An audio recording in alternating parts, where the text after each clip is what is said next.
Okay, good morning, everyone. Welcome and thank you for joining us for the Office of Energy Infrastructure, a Safeties Public Workshop today. I'm Dakota Smith, Program and Project Supervisor in the Electrical Safety Policy Division, and I'll get us started with a few housekeeping items before we turn over to the objectives and the structure for the day. Throughout today's workshop, we will be learning about the 2026 to 2028 base wildfire mitigation plans, or WMPs, of PacifiCorp, Liberty Utilities, Horizon West Transmission, Transbay Cable, and LS Power Grid California. As a reminder, this public workshop is being recorded and will be posted online. Energy Safety will post the slides from today's presentation to the 2026 to 2028 base WMP docket, and we'll have a link for that in the slides as well. Recordings will also be posted on our website as well. Public process is important to energy safety. After the workshop, we welcome any feedback that you may have on the workshop, including these the structure, the topics, and or the timing. You can email Danny Dooley at the email address that we will post in the chat with any feedback or comments. Go to the next slide.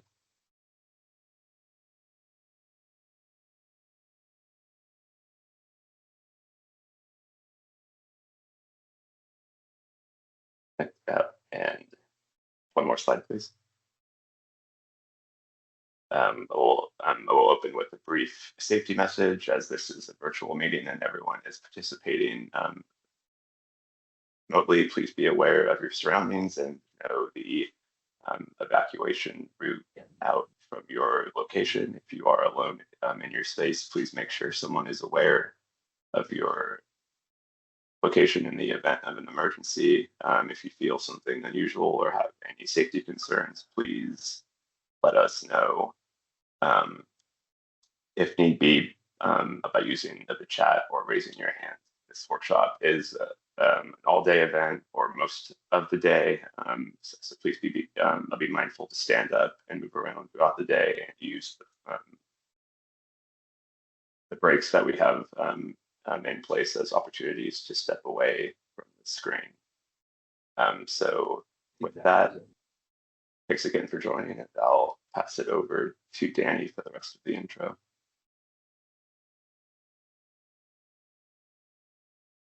My microphone was muted. Sorry about that. Okay, so welcome everyone. To those of you who are new, you now know we are the Office of Energy Infrastructure Safety, and I'm just going to take us through in the introduction a couple of reasons why we're here today and the background on the wildfire mitigation plans, or WMPs themselves. So electrical corporations are required to prepare and submit WMPs to Energy Safety that describe how the electrical corporation is constructing, maintaining, and operating its electrical lines and equipment in a manner that will minimize the risk of utility-caused catastrophic wildfires. Next slide, please. So for the cycle, electrical corporations submit a base WMP every 3 years. In the interim years, electrical corporations submit updates to the 3-year WMP. This year, 2025, so last year of the current 3-year WMP cycle, which was 2023 to 2025. Therefore, this year, Energy Safety is evaluating a new 3-year base WMP, covering wildfire mitigation work to be performed in 2026 through 2028. PacifiCorp, Liberty, Horizon West, Transbay Cable, and LS Power submitted 2026 to 2028 base WMPs in June and July of this year. Next slide, please. So this workshop focuses only on 2026 to 2028 base WMPs for Liberty, PacifiCorp, Horizon West, Transbay Cable, and LS Power. The base WMPs for SCE, PG&E, Bear Valley, and SDG&E were discussed in the first WMP workshop on May 21st. The workshop is recorded and available on Energy Safety's YouTube page. Next slide, please. So accordingly, here's our workshop objectives. This workshop is a space that provides the public and stakeholders an opportunity to hear from the electrical corporations as they present on elements from the WMPs. Questions for Liberty and PacifiCorp focus on equipment maintenance, inspection technologies, and vegetation management, with one additional unique question for each of those electrical corporations. Questions for Horizon West, Transbay Cable, and Ellis Power focus on new innovations and, when applicable, risk management. This workshop offers a forum for public and stakeholder questions. Information shared during this workshop and responses to questions can help the public and stakeholders prepare and submit informed written comments on the WMPs. Next slide, please. So opening comment dates can be found on our docket, most recently published as part of the WMP schedule on May 14th. For the WMPs being presented on today, opening comments are due on August 8th for Liberty, August 22nd for PacifiCorp, and September 5th for Horizon West, Transbay Cable, and Ellis Power. We will close out the workshop today with more information on next steps and how to submit written comments. Again, this workshop is only for PacifiCorp, Liberty, Transbay Cable, Horizon West, and LS Power. Next slide, please. Okay. This workshop is structured to hear from each electrical corporation about its 2026-2028 base WMP. Each electrical corporation will present on the elements of its WMP that I mentioned earlier. Liberty and PacifiCorp each have 45 minutes to present, followed by a 15-minute Q&A period. LS Power has 25 minutes to present, followed by 10 minutes for Q&A. Horizon West and Transbay Cable each have 10 minutes to present, followed by a combined 10-minute Q&A period.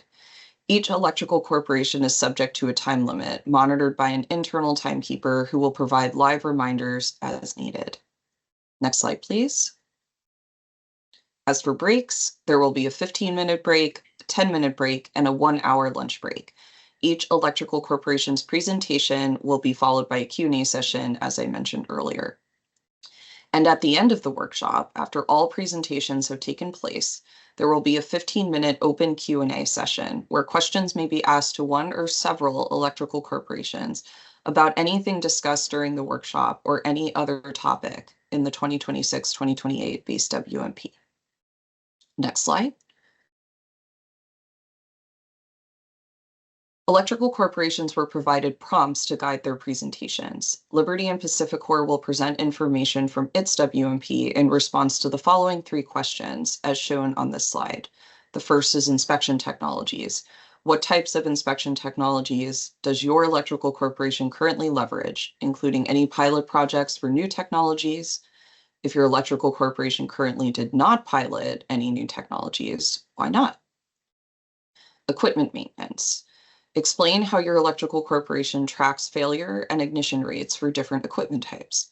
How does your electrical corporation use data to evaluate the fire risk of different equipment types and adjust maintenance or inspection practices based on specific equipment risk? And vegetation management. What remote sensing technologies such as LiDAR and satellite do your electrical corporation currently use for vegetation management inspections? And how do you prioritize work when LiDAR data is received? Additional electrical corporation specific prompts will be covered in the corresponding electrical corporation's slides. Next slide, please. So this slide and its following slide provides an estimate agenda for the workshop today. Start times may shift based on the pace of presentations and the number of questions received. Next slide, please. So as you can see at the end here is that at 1:45 approximately, there will be the open Q&A session I mentioned earlier. Next slide, please. As for some logistics, we look forward to hearing everyone's comments and questions during the Q&A segments of today's workshop. To ensure we have an orderly discussion, please follow some best practices. Ask written questions in the Teams chat at any time.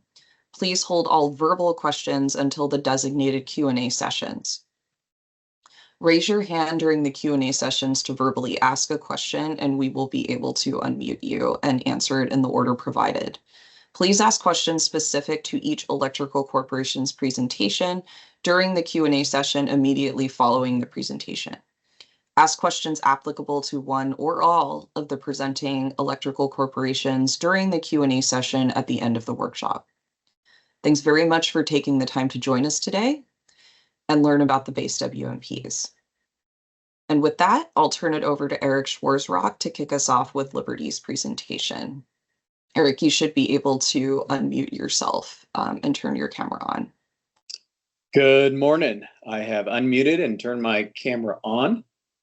So first of all, thank you to the Office of Energy and Infrastructure Safety. Thank you for hosting this opportunity. We love talking about our wildfire mitigation work, and we enjoy the opportunity to benchmark with other entities within the state so that we can learn from each other. I think each entity probably has things they're really good at and they're advancing the ball with, and probably areas where there's opportunity to focus on it and improve. And when we all get together and we have these conversations, we get that opportunity to learn from each other, highlight those areas that you're really good at, but also learn where you can go focus and improve. So it's a great opportunity for us, and also to engage with stakeholders and customers to learn from each other. So thank you for that. So I'm Eric Schwarzrock. I'm the president here at Liberty Utilities. Next slide, please. I'm going to go ahead and present the first handful of slides, and then I have 4 other colleagues that will deep dive into some of the specific questions that were just mentioned, the 4 questions. But before we get into that, a few, some background information on Liberty and who we are. So you can see in this slide here, largely we serve the Lake Tahoe or greater Lake Tahoe area. We serve customers as far north as Portola and as far south as Colville Walker area. The majority of our customers are in and around the greater Tahoe basin. We are mostly a distribution company. We do have some transmission, and we do own some renewable supply facilities in Nevada.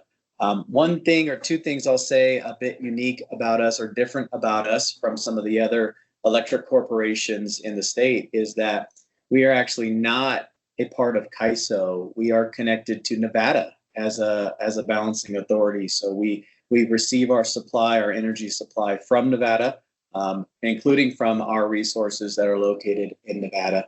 And then second thing, a bit different about us perhaps, is that 94% of our service territory is in a high fire threat district. So this is what we do. This is what we focus on. It's 94% of our service territory. So we treat our entire system as though it's a high fire threat district. And we believe that we are advancing.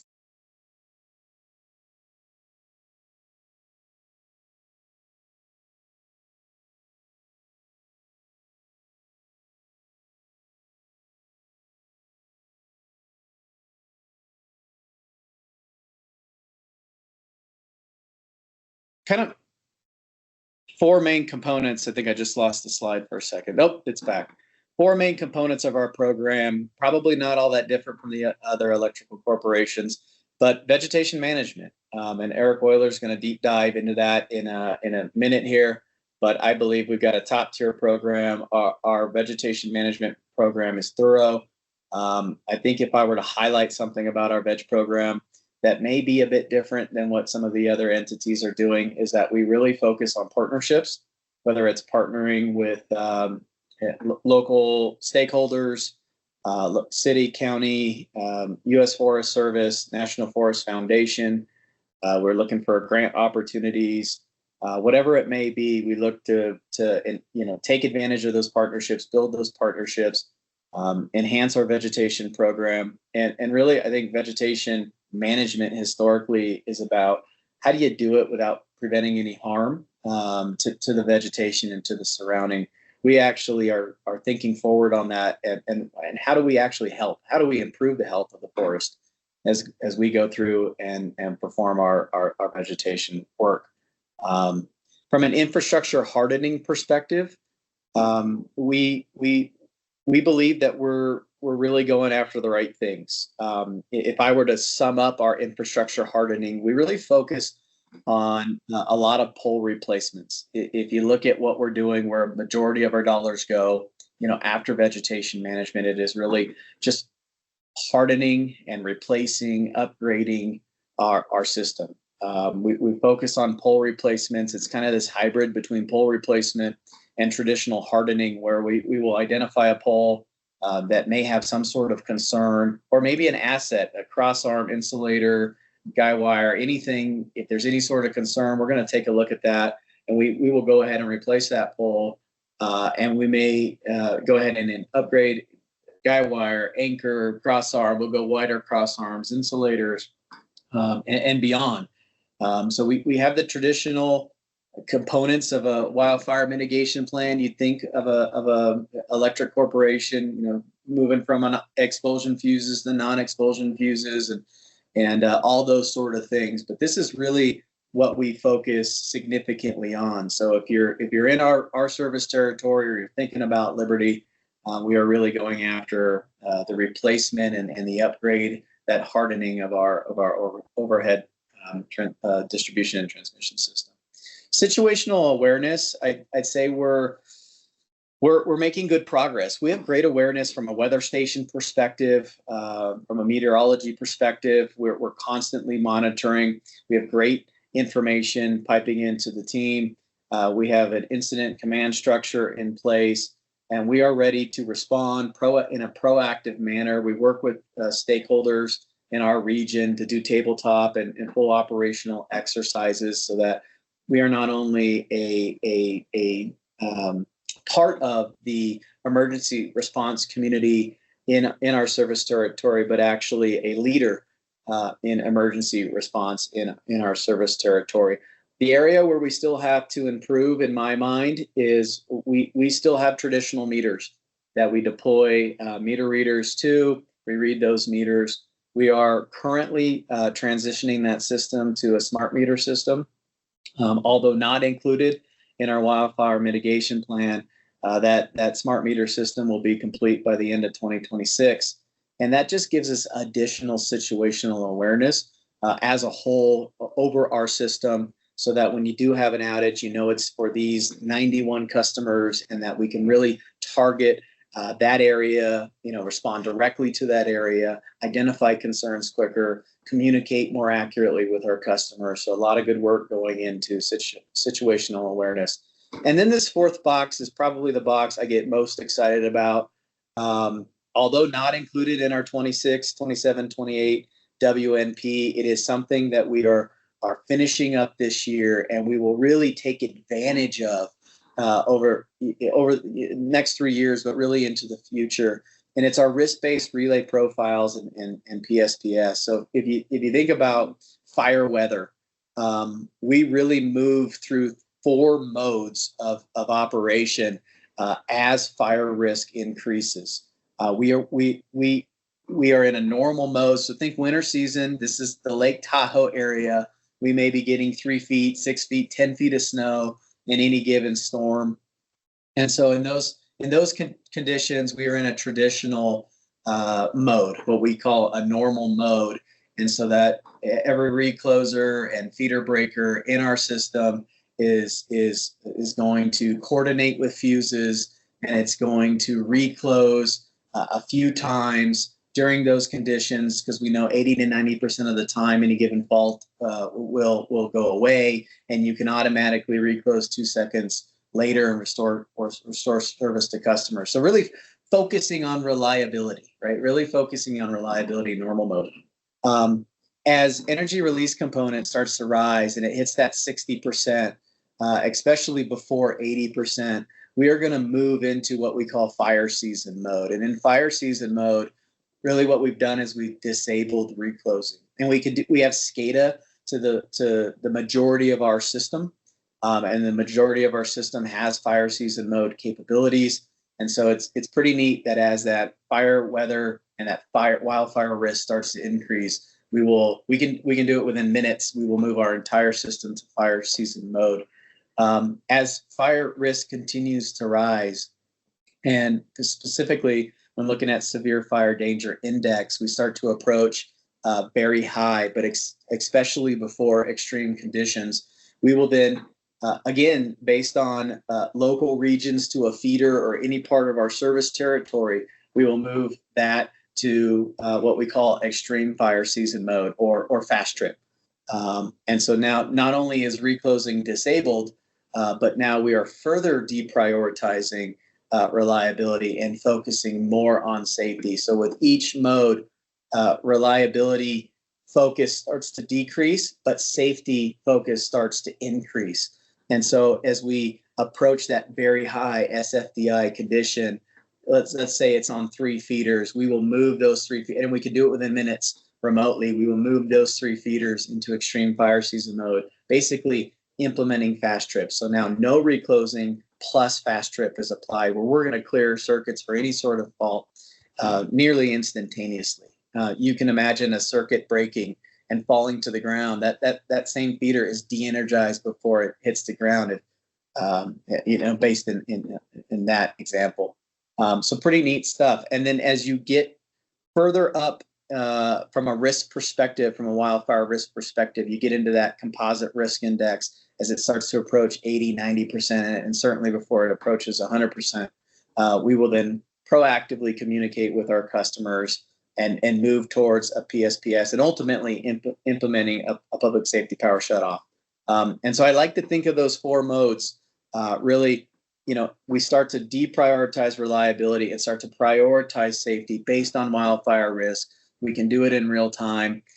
We can do it remotely. We can do it regionally based on, down to the feeder level or even segments of the feeder level by implementing these controls, these preventative controls through reclosers and other smart devices within our system. So that's something that's now 100% available to us here by the end of August. It's mostly applied now. It will be 100% available by the end of August. And it's something that we are using more and more. And certainly going into the next 3-year period is going to be a critical part of our wildfire mitigation efforts. Next slide, please. Thank you. So this slide is just an overview of what our 2026 WMP includes. It's very similar to our 23 through 25 plan.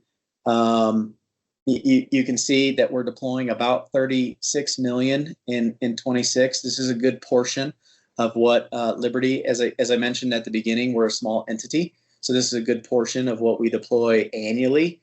When 94% of your service territory is in a high fire threat district, this is certainly dominates our priorities and our focus, and you can see that here in the amount of funding that we deploy towards these activities. So you can see about $23 million of capital spend. Right, if you look at each bullet, nearly 4 miles of cover conductor, some traditional overhead hardening, you can see the list. But the 400 pole replacements, I mentioned that before. This is really an area that we focus in. Our risk analysis tools are maturing. In fact, just recently, in the past few months, we've started getting to the point where we are receiving risk information on our programs. And sure enough, our subject matter experts felt as though pole replacements was going to be an area where we get the most kind of bang for our buck in terms of wildfire risk. And sure enough, the modeling is revealing that same information. So it has reiterated what we thought we were doing. We thought we were doing the right things, focusing on the relay programs, the sensitive relay profiles that I mentioned. And then secondly, focusing on pole replacements and everything associated with that pole. And sure enough, the risk modeling is confirming that for us. So that feels good, that we're likely going in the right direction and have been. And then you can see from a vegetation management perspective, approximately 12 million deployed in that space. And again, I said this earlier, but I really believe that we're an industry leader and top tier in what we do from a vegetation management perspective. It's really important to the stakeholders here in and around Lake Tahoe that we have one of the smartest forests on the planet, and we believe we are a leader in that field, and work with our stakeholders to make it so. Next slide, please. And I believe with the next slide, I will be handing this over to a colleague of mine, Matt Wetzel, who will talk a little bit more about our sensitive relay profile program. Thank you. Yeah, good morning, everybody. My name is Matt Wetzel. I'm the manager of engineering here at Liberty, and I'm here to talk to you today about Liberty's Fast Trip program, Sensitive Relay Profile. So back in 2022, 2023, we partnered with the University of Nevada, Reno to pilot a Fast Trip program, mainly modeled after what SDG&E had done. We did that initial pilot. We had amazing success. We really saw how the industry was moving in this direction of implementing these fast trip programs. So with all that in mind, Liberty made this strategic decision to speed up our implementation of our SRP program. And so all capable equipment that's currently installed in our system will have SRP settings enabled by the end of next month. So like Eric was saying, we've really, we saw the value that it was one of our highest ways to mitigate risk as quickly as possible. The really exciting thing is our recent risk modeling really confirmed that we were going in the right direction. And it said that the risk reduction of having this SRP program implemented across our system versus not having it at all, it reduced our risk by 74%. So that's a wild increase. Just to give you a little context, a lot of our other initiatives, we've calculated the risk reduction in the 1 to 3% ballpark. So the fact that SRP is reducing our risk by 74%, we're really excited about that. So now that we're wrapping up this initial implementation, our vision is to really continue to improve the program and think about ways that we can minimize the impact to customers and continue to decrease the risk. So the questions we're asking ourselves are, hey, how can we add SCADA control to the rest of our devices? Even though 90% of our devices can be controlled remotely right now, we still have challenges with cell service in the Lake Tahoe area. So we're thinking through how can we get the rest of our devices covered by SCADA. Additionally, with the the smart meter program that we're implementing, can we utilize that infrastructure to have real-time condition monitoring and automatically change these settings as risk increases and decreases throughout the day, throughout the week, throughout the month? How can we be as dynamic as possible with these settings? And we also understand that faster tripping also has a reliability impact to our customers. So what we're thinking about with that is, can we add more devices to the system so that any one device that trips will only affect a smaller subset of customers? And finally, we're really looking at how can we communicate and educate our customers on this program. As a customer myself, it's always very inconvenient when there's power outages. And, without having that general knowledge, people can get very frustrated. So how can we show our customers that this is how we're reducing risk, and just give them a better expectation of what they're seeing? So this really wraps up where we are with our sensitive relay profile program, and I will pass it on to Eric Euler to talk about veg management. Thank you. All right. Thank you, Matt. Good morning, everyone. I'm Eric Euler. I'm the manager of vegetation management here at Liberty. I'll be presenting today on how we utilize LiDAR inspections to identify vegetation management work and for program management. So LiDAR is a key component of our vegetation management program and our wildfire mitigation plan. For those not unfamiliar with LiDAR, LiDAR stands for light detection and ranging. This is a remote sensing technology that measures objects on the Earth's surface using a laser. In utility vegetation management, this has proven a useful tool for measuring tree distances to electrical infrastructure, identifying vegetation height and density across right-of-ways. It supports compliance with clearance regulations. It enables data-driven vegetation management planning. And the inspection is really fast. It's typically deployed via aircraft, drone, or vehicle, which allows for rapid and scalable data collection. So Liberty's been conducting LiDAR inspections for vegetation management annually across its system for all overhead transmission and distribution conductors since 2021. So yeah, every year we're doing this LiDAR inspection on approximately 700 miles. The resolution is very accurate. We're getting 35 points per square meter.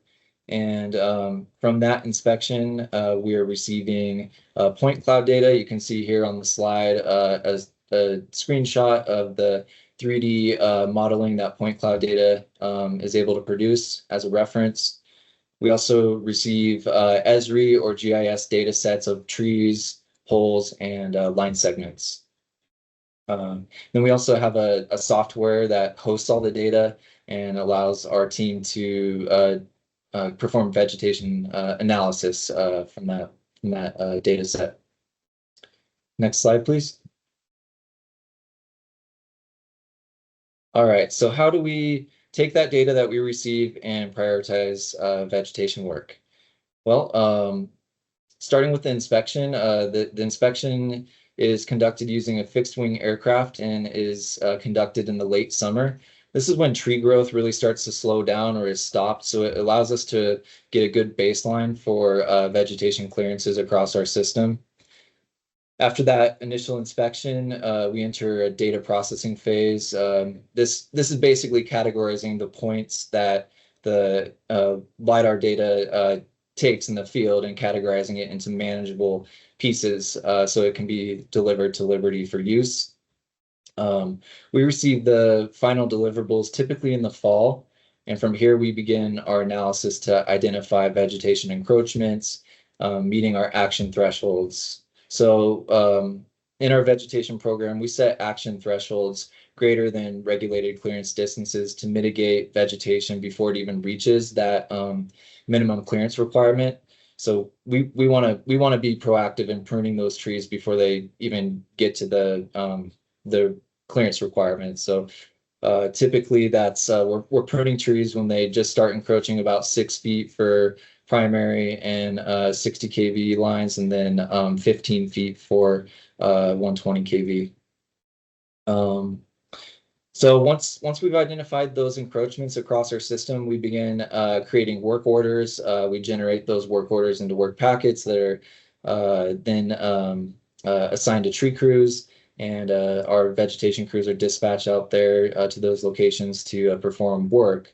This work is then it's typically conducted in the wintertime, and that work that they're performing, it goes towards our clearance initiative where we're maintaining clearances across our system to maintain adequate vegetation clearance distances. Well, let's see. Oh, one other thing to mention.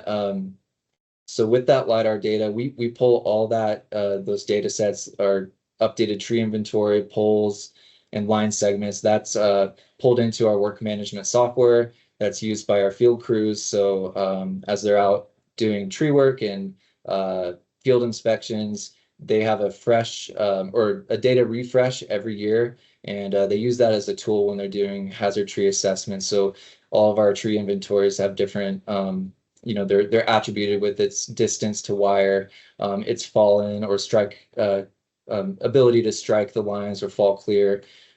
Those sort of aspects are critical tools for our field crews when they're doing hazard tree assessments or work in the field. Next slide, please.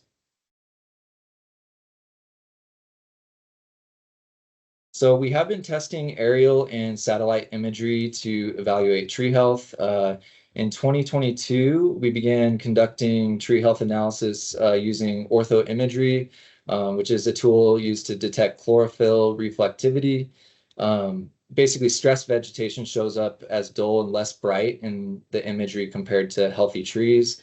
While it is useful in some aspects, we found some challenges with tree grouping or clustering in dense areas, and that was contributing to some false positives of stress vegetation. So, for example, we may have 3 trees for one vegetation point.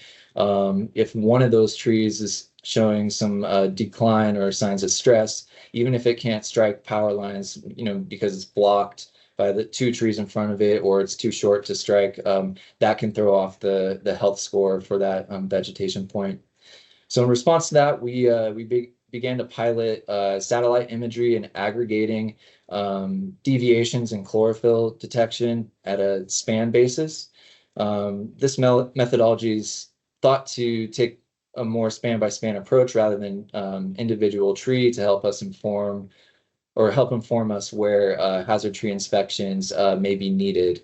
We are continuing to work with our vendor on this aspect, as we have found we first piloted satellite last year in 2024, and we were finding spans where we actually did tree removals or tree removals occurred was showing up as a change in the span and the chlorophyll detection. So we're working with our vendor to further hone that in and separate out trees that are removed versus trees that are showing signs of stress or decline. All right, next slide, please. Okay, jumping into lessons learned. So since we've implemented LiDAR inspections, it's really increased our inspection frequency. LiDAR is a cost-effective and efficient means of inspections, and it's really allowed our ground-based inspections to get through more line miles and focus on hazard tree assessments and unit reduction across our system. So LiDAR inspections are really supplementing our ground-based inspection protocols, detailed inspections, and patrol inspections. We've seen decreased workload across our system, and our average distance to wire continues to increase since we've been implementing LiDAR inspections and the subsequent clearance work. It's really effective for program management. So we're the LiDAR inspection really guides our annual work plan, contributing to our clearance initiative.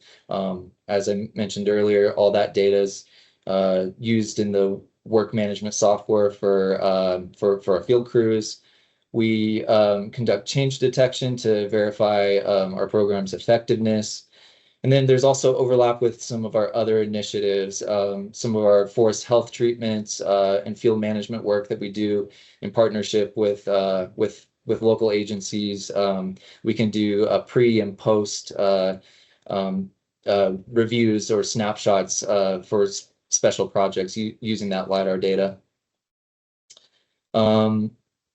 I did mention earlier some of the challenges we had with satellites, so we're going to continue to work with our vendor on those fronts to get uses out of doing tree health monitoring using satellite imagery. And ultimately, we have found LiDAR has been really great for managing encroachments and program management and planning. However, it's not yet a substitute for hazard tree assessments conducted by qualified utility arborists. So that's it for my slides. I think I'm going to pass it over to Steve next. Good morning, everybody. My name is Steve Moore. I'm Senior Manager of Operations here at Liberty. I'm here to talk to you. Oh, next slide, please. Thank you. Here to talk to you about inspection technologies. So asset inspection technologies piloted in 23 through 25 WMP cycle. We use some infrared inspections. In 23, Liberty piloted and completed 0.1 miles of fixed wing drone infrared inspections on its transmission assets, targeting some IR of our potheads. We've continued to utilize drone inspections, mostly for winter storm restoration, hazardous conditions, but sometimes just for the normal inspection processes for patrols. I'll get into detail a little bit more here momentarily. Eric talked to you about LiDAR inspections that had taken place in addition to its annual use of the budget management inspections. Liberty performed the LiDAR asset inspections of its system in 24 with a focus on gaining increased visibility and data for mapping tree attachments and secondary wires. This is something that we had not previously done and decided that it was a good idea since we are having initiatives targeting tree attachments annually. We really wanted to start categorizing those and logging where they're at so we could start targeting them. Asset inspection technologies for the next WMP cycle. Liberty will continue to utilize drone inspections for outage restorations. Liberty has decided not to pilot technologies related to IRs, though we have bought and outfitted our drones and trained our current pilots on the use of those. So when we're doing some detail or patrol inspection or having some kind of issue on the line, we do have that technology now available to us for the future to help identify problem areas. We're using Fulcrum for tracking inspections and creating work orders. A lot of work has been put into that over the last few years to hone it in. A lot of effort put into training staff on how to use it, how to interpret it. We have a great data analytics team that are helping us along that way. And really what we found, like there's so much emergent technology everybody's well aware of. We hear about it from our other utilities and our colleagues. We're really focused on getting back to the basics. We have some of the best linemen in the trade. We're focusing on training them and really let the subject matter experts that work the system every day and night through winter storms out there on the line, boots on the ground, doing the inspections, identifying problems, communicating with our engineering and operations staff is really the biggest bang for the buck. We've gone through the legacy of contracting some inspection work out. That was great. We learned some lessons from it and really have settled in to train our staff to do an excellent job, get it right the first time. And that's going to help the rest of the departments along our journey, identifying and solving problems and improving the reliability of our system. Next slide, please. And I'm going to hand it off to Kyle Wright. Thank you. Hey, good morning. Kyle Wright, data analytics manager, and also project manager for other strategic projects. So I'm just going to kind of move forward with what Steve mentioned. So we utilize Fulcrum, which is a geospatial data collection software, and the prompt kind of pointed towards what's our stage of data collection. And I'd say in the past 2 years or so, we've really advanced that data collection in, not only to collect data specifically on our wildfire mitigation plan initiatives, but also from an organizational standpoint. So we have a Fulcrum app called Asset Tracking, really original name, where we essentially are able to track history of anything that has occurred at a single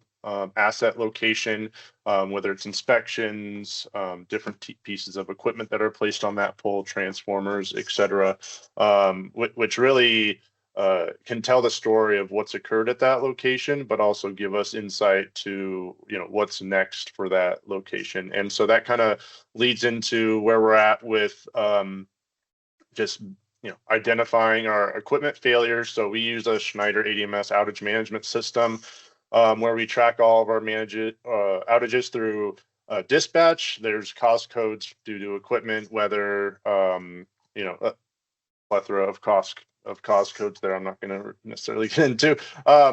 And so in addition with Fulcrum, we're able to create different use cases and data collection applications. So this is also where we house our ignition database or reporting, and kind of based off of information that we need to collect for various municipalities, reasons, photos, things like that.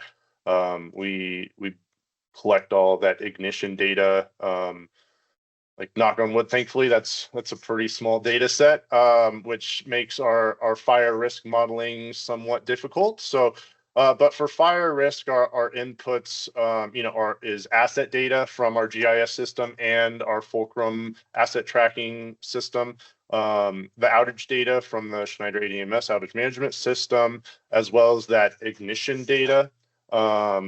Where this is all data that we collect, analyze separately for different operations and analyses. And then we also use a vendor, as do I believe almost, if not all, the California utilities utilizes TechnoSilva. So TechnoSilva, it has developed their wildfire analyst system, which really gives what's the long-term view of fire risk with different fire, with specifically fire spread, size, consequence metrics that all get put into our overall risk modeling framework. And along with that is a WRF model, which is weather. So and based off of percentile, like worst weather days for wind, fuel moisture, and precipitation, things like that. So those are all inputs into our fire risk model. In addition to that, we have various subject matter experts from our staff that, in conjunction with our data risk model vendor Direction, work very closely to develop our risk model framework and what the decision trees and really overall like data science development looks like from that perspective. This is all in an effort to drive decision making based off of data. I think that's our largest advancement in the past few years in regards to this space. Is we're working on the data quality that we're receiving from the field. As Steve mentioned, we've done a lot of training for our folks to bring in usable data in a form that's pretty very easy for us to present out to the various stakeholders in the company. And really drive our WP initiatives. Eric and Matt pointed on a lot of these metrics as well.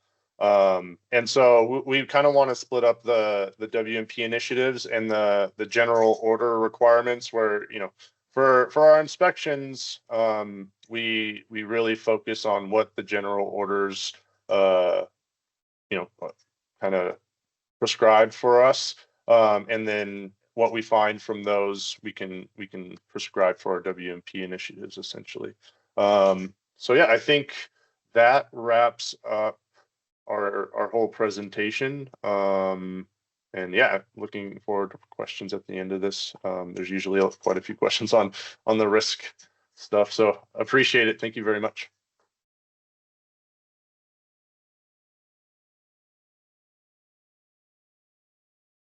Thanks. We'll get started with Q&A. I don't see any hands raised, but I do want to say there's a question. It looks like a two-part from Lee Kamerick that came in the chat during the Liberty presentation. First part of the question is regarding the 2026 expenditures. What is $36 million on a per customer basis, or what are the estimated annual ratepayer cost increases for 2026? Relatedly, the approximate 36 million in wildfire mitigation spend is similar to the past few years and is not placing upward pressure on rates. Can someone from Liberty address the question? Yep, this is Eric here. That was actually my response to the question there. So If you look at it this way, what we are spending on wildfire mitigation is similar to what we've been spending on wildfire mitigation in the past. So what's already included in rates is already covering that wildfire mitigation work. And so this continued spend, it's actually down slightly, for the next 3 years is already in rates. So this wildfire mitigation work and this, roughly 36 million over the next next year and similar in 27 and 28 is not putting any upward pressure on rates.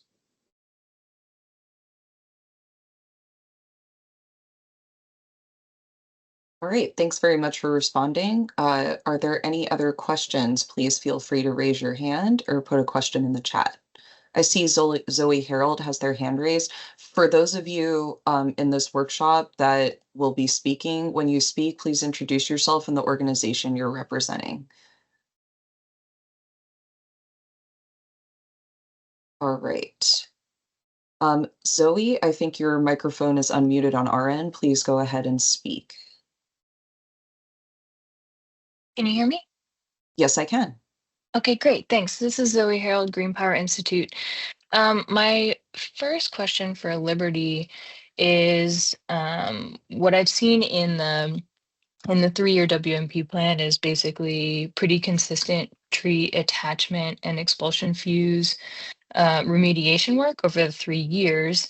Do you have an estimate for how many years until you've resolved all of those tree attachments and expulsion fuse replacements?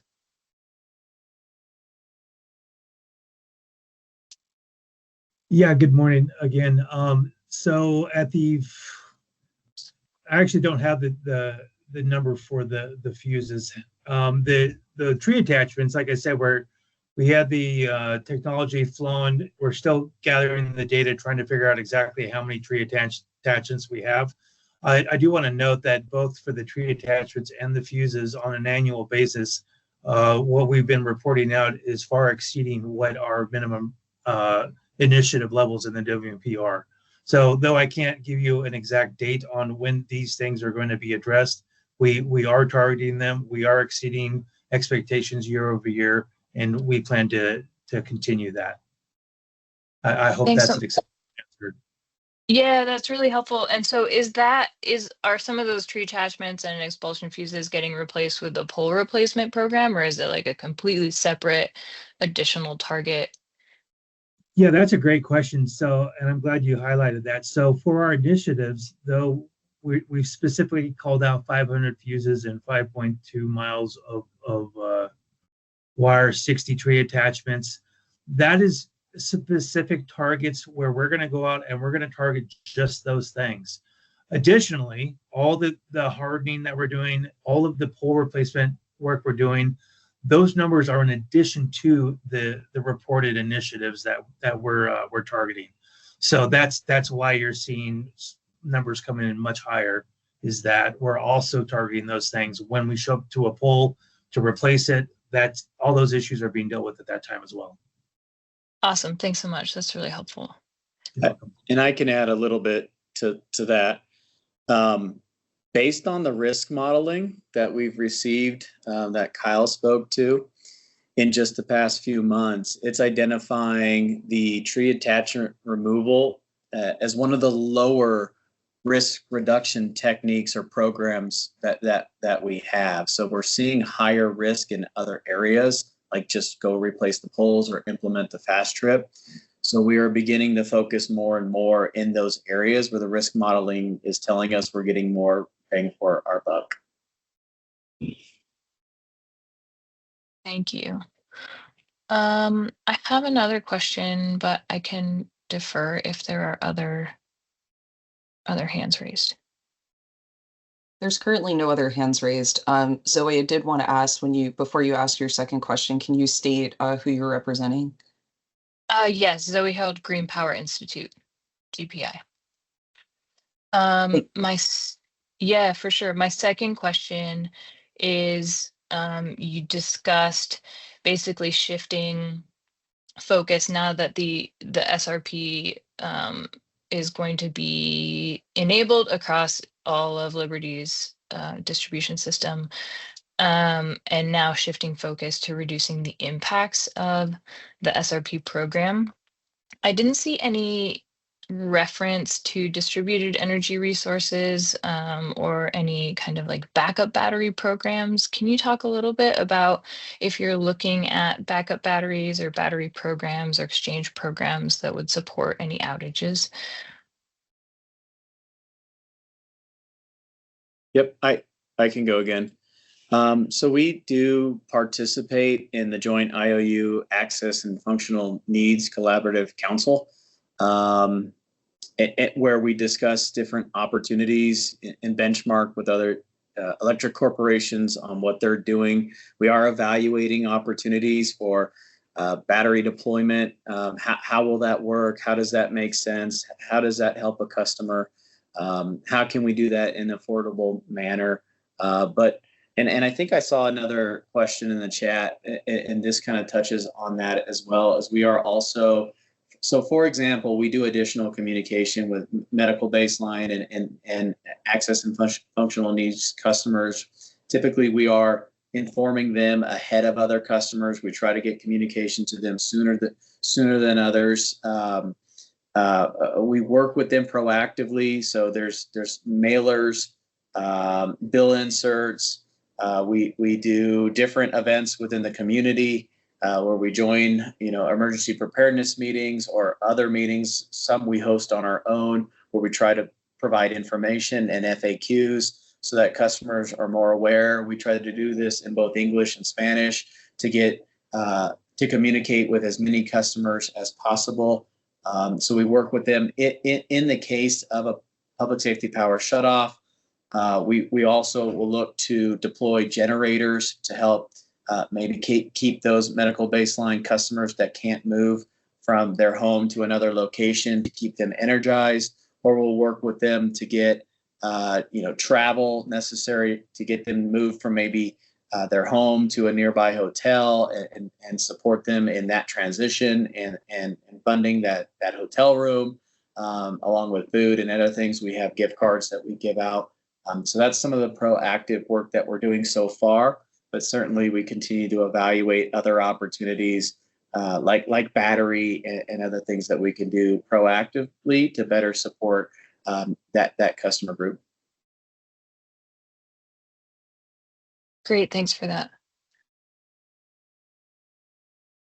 Yeah, there's a related, oh, I'm sorry, Zoe, did you have another question? Go for it, and I just have one more whenever. Okay, I'll just ask you to pause for a moment because there looks like there were two questions that came in the chat. So Lee Kamerick had asked, how are you protecting vulnerable customers, for example, medical baseline, from an increase in outages? What resiliency programs are you coupling with the new emphasis on SRP fast trip? I think this question was partially addressed by Eric just now. So Lee, please comment in the chat if you have any follow-up questions from that. There's also one that came in from Konstantin Lavore, which is there a page number or section in Liberty's WMP where we can read more about the calculated 74% effectiveness of SRP that was mentioned in an earlier slide? Yeah, let me go back to Lee's and make sure I'm addressing kind of the second half of that question about what resiliency programs are we coupling with the new emphasis in SRP and fast trip. We're looking to do that now. So part of our modeling is going to look at as a feeder is hardened, as poles are replaced, as expulsion become non-expulsion fuses and all of that. How do you factor in that improved resiliency into your decision making for implementing fast trip? So that's certainly kind of next on the horizon for us. From a risk modeling perspective, we're trying to figure that out. We are certainly having those conversations and we think about it. I think conceptually it makes a lot of sense to probably many of us on the phone call. If you know a circuit, I'll just make it up, but if you knew a circuit was 100% hardened, could you increase your thresholds to moving to fire season mode or extreme fire season mode or even to PSPS. That is absolutely the concept. That's where we want to get. That's where our risk modeling tools that Kyle spoke to, as those advance, it's going to help us get to that point where we are that knowledgeable about the risk associated with any given feeder and can make decisions based on that actual risk. So if it's more resilient and further hardened, you could increase thresholds before moving up into those different modes that I mentioned. And then, yes, that next question, is there a page number or section in Liberty's WMP where we can read more about the calculated 74% effectiveness? That was mentioned in the earlier slide. So I'll let Kyle talk about it. I believe it's chapter 6, but Kyle can probably give us the specifics. Almost. So the explanation of our risk modeling framework is in section 5. And then I think the reported value of the 74% effectiveness is in section 6. I would also like to point to the appendix B1, I believe it is, where our vendor direction has created a report on every calculation that they have performed. So reading through that documentation as well as section 5 will probably you should be able to find your answer in those areas. I want to add some clarity on it, and it's in the WMP, but when we talk about 74% reduction, or Matt Wetzel also mentioned some of the other programs are closer to a 1 to 3% improvement or reduction in risk, you have to look at it measured in a 1-year cycle. So if you look at a program like SRP, that 74% reduction is because what we told the risk modeling is, in the past, roughly a third of our system had SRP, and now 100% of our system is going to have SRP. So it looks at that and it goes, well, based on the cost to do that, and based on the amount of risk reduction achieved with that remaining 2/3 of implementation, you get that's the 74%. So something like 400 polls, for example, might achieve a few percent reduction, but that's because that's 400 polls out of 23,000 polls. And that few percent reduction is only looking at that specific year. So the numbers sound pretty stark in difference, but it's because of the bang for the buck that I mentioned, that relay work can be achieved pretty quickly and pretty inexpensively. So it's a good tool in our tool belt, but that's why one of the stark differences in the numbers. Hopefully that's helpful. Yeah, and I can add some more deep diving context to that, where we essentially take a baseline at right now we have SRP at the circuit level. So in our risk modeling, we also model at the circuit level. So at a baseline, we take what have we implemented as of 2025. So we've used 2025 as our baseline year. At the beginning of the year, I think we've installed quite a few devices since the beginning of the year on multiple circuits. But so that's our baseline, and then we do the math projecting where we're also going to be installing our SRP programs to the other circuits to achieve that 74% effectiveness.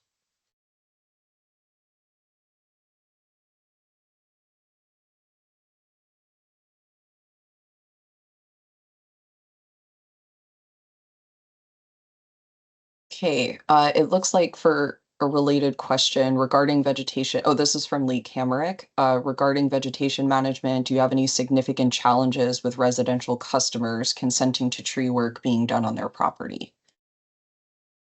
Yeah, I can take this one. So I wouldn't say significant challenges. Out of 50,000 customers, we have a handful of customers that we work with sort of above and beyond our normal notification practices. If they have questions or are challenging their required work. So we've been pretty successful with our notification protocols. We utilize mailers, in-person meetups, and door knocking to notify of planned work. For that clearance work that I was touching on earlier, that's derived from LiDAR inspections. Anywhere that there are detections located, we work with our GIS team to send out postcards or mailers notifying them of the planned work where those detections show up on private parcels. And for major work, we're a lot of our customer base. There's a lot of second homes or customers that live outside of our area, vacation rentals, those sorts of things. So where we do have trouble is actually getting in touch with the landowners. So we're sending um, notices in writing of major work or tree removals required, and we're sending that to their mailing address. And if they're not returned, there is information in there stating this is required work, and we're going to move forward with it if we don't receive the notification form signed and sent back. So that helps with that. Another factor that helps with getting customer buy-in is we have a pretty robust fuel management program. So we do offer wood removal if it's feasible to remove the wood and the slash from our vegetation management work. So that has been helpful to get customers to buy in and understand the work. So yeah, so that's a little bit about our notifications. Sure thing. Thanks. We have a hand raised from Zoe Harold. Zoe, please go ahead and ask your question. Zoe Harold, Green Power Institute. Lee teed us up perfectly here. So my question was on vegetation management, and a little kind of the outside of the standard. So I know Liberty has done some work, I believe, with the Forest Service on fuel management projects. Do you guys have any of that continuing through this 3-year WMP? Yes, we do. A lot of our service territory, we have a lot of federal lands where our lines traverse, the cross-country environment on federal and state lands. So we have a specific project that we're doing in partnership with the Lake Tahoe Basin Management Unit and with the National Forest Foundation. They're called Liberty Utilities Forest Resiliency Corridors, and that work is ongoing. We're continuing planning and implementing the work with the National Forest Foundation and the Forest Service for basically their forest health treatments and forest thinning and fuels treatments along the power line right of way, as well as outside of the right of way up to 175 feet either side of the power line. So that work is ongoing and plan to go through 2027. However, the way that the contracts are set up with the NFF and the Forest Service, I think there's some stipulations in there that allows once the contract's awarded, their contractor has a certain time frame where they can then implement the work. So it may stretch the work out further, but the short answer is yes, the fuels treatments is ongoing and planned for that special project with the Forest Service, as well as all of our routine maintenance work. As I mentioned before, we are removing slash and fuels to the extent feasible. So anytime we're back on our routine maintenance cycle and doing hazard tree removals, we're going to be pulling out the wood and the slash if it's feasible for equipment access and things like that. So and that's territory wide, not just Forest Service, but state lands, private lands. It's our field management standard. Thanks so much. Really appreciate that. Sure thing. We have 2 minutes left for Q&A, so if anyone has any burning questions or anything they'd like to ask verbally or in the chat, please raise your hand or type it in.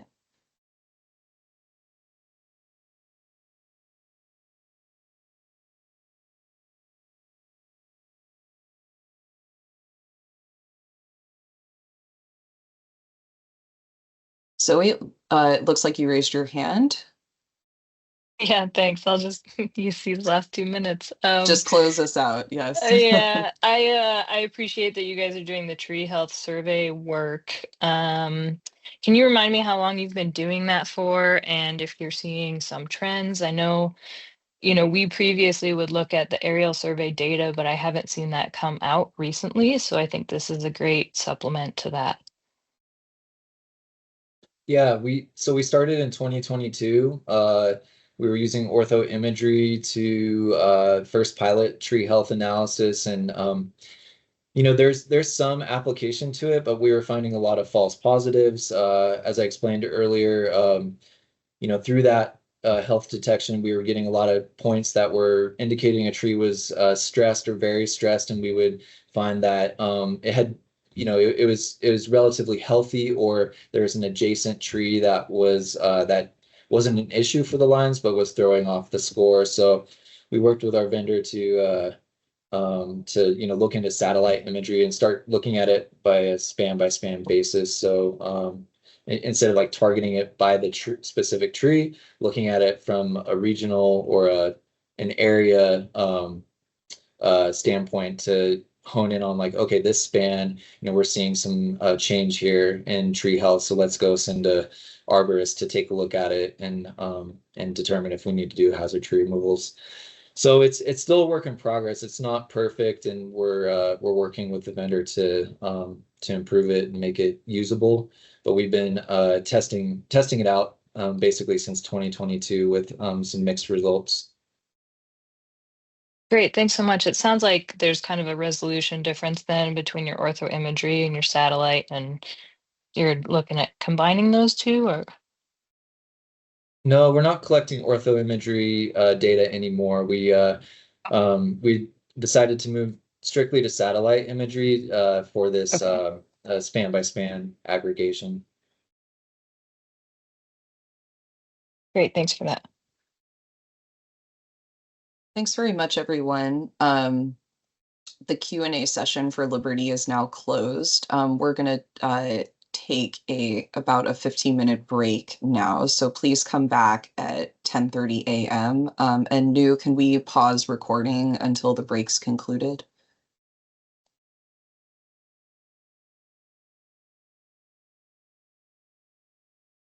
Melissa, I believe you're on deck first. New, okay, New, I think you just restarted recording. Thank you very much. Melissa, go ahead and unmute yourself and turn your camera on if you could. All right. So good morning, everyone. I think we can move to the next slide. My name is Melissa Swenson, and I am the Director of Wildfire Mitigation for PacifiCorp. I'd like to thank you all for the opportunity to talk today about our 2026 through 2028 Wildfire Mitigation Plan. Next slide, please. So today we'll be talking about the questions provided by Energy Safety regarding our use of technologies for equipment inspections, vegetation management. We'll be talking about equipment failure and ignition incidents and application of our enhanced safety settings. And just a reminder of the area that we serve approximately 47,000 customers across over 11,000 square miles in Del Norte, Siskiyou, Modoc, and Shasta counties. And approximately 63% of our service area is in Tier 2 or Tier 3 high fire threat districts. Next slide. In our wildfire mitigation plan, you will see that PacifiCorp's approach to wildfire mitigation is aligned around the 4 categories that are shown on this slide: long-term risk, situational awareness, our operational practices, and system strengthening and resiliency. And then the principle that engagement with our stakeholders, such as all of you today, is a key component on delivering in these areas. So our long-term risk helps us understand that should there be an ignition, there are characteristics of historic and geographic data which indicate it could have a significant impact on our area. And this risk modeling that we do supports our program strategies, such as where to focus expedited inspections, or where to do vegetation more frequently, as well as where hardening efforts should occur. Our situational awareness utilizes a short-term risk modeling approach to complement that long-term view of risk. It is performed by our meteorology team every day to generate a daily risk forecast for the next 5 days. And this short-term risk modeling informs our operational practices. And this helps us understand and take a risk-based approach to how we operate the system during times of elevated fire risk. And then we also look at how we can increase the resiliency of our system. And some of those resiliency efforts include our enhanced inspection programs, speeding up correction of conditions, as well as enhanced vegetation management practices. And so increasing resilience can also be accomplished through long-term investments, such as covered conductor installation. And this helps us retrofit the system and protect against impacts of incidental contact with power lines, which in turn reduces the risk that the electric line can become the source of a fault or a spark. Now, underlying all of this is engagement, which drives and supports these guiding principles. And this includes engagement with customers, public safety partners, tribal nations, Utility Commission and Energy Safety, as well as our peer utilities in California and across the US and Canada. Next slide, please. So today you will hear from the PacifiCorp team on the 4 questions provided by Energy Safety regarding some of our work in system resilience and operational practices. We hope the information we provide is helpful, and we look forward to your questions. So next slide. And with that, I will turn it over to Travis Roca and Michael Thames to discuss the first question regarding equipment inspection technologies.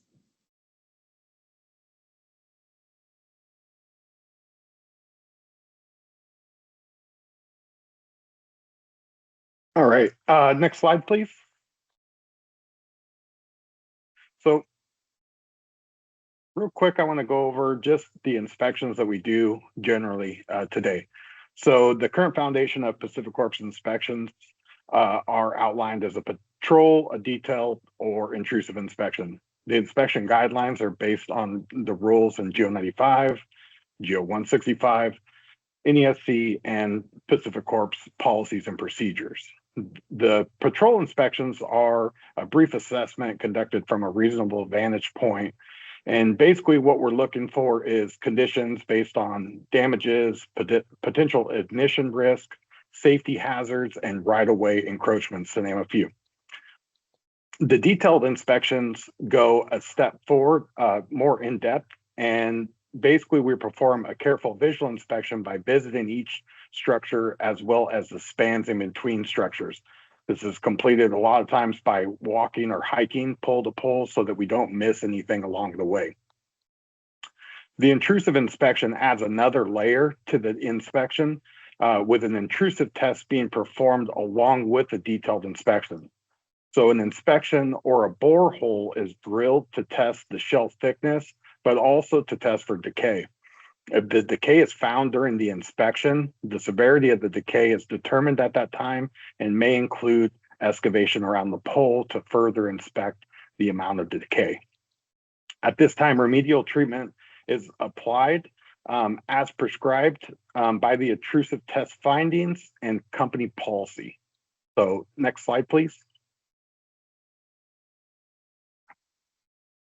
So to step back now from the inspections that we do, the conditions from those inspections that are found are logged in our PacifiCorp's facility point inspection system. These conditions are assigned at the time of inspection based on condition type, severity of the condition, and once logged into the facility point inspection system, the correction timeframe to correct that condition is assigned at that time. The parameters for the severity, condition type, and correction timeframes are built based off GO 95, GO 165, and PacifiCorp's policies and procedures. And from this point, I'm going to hand it off to Michael, and he's going to go through the drone inspections. So next slide.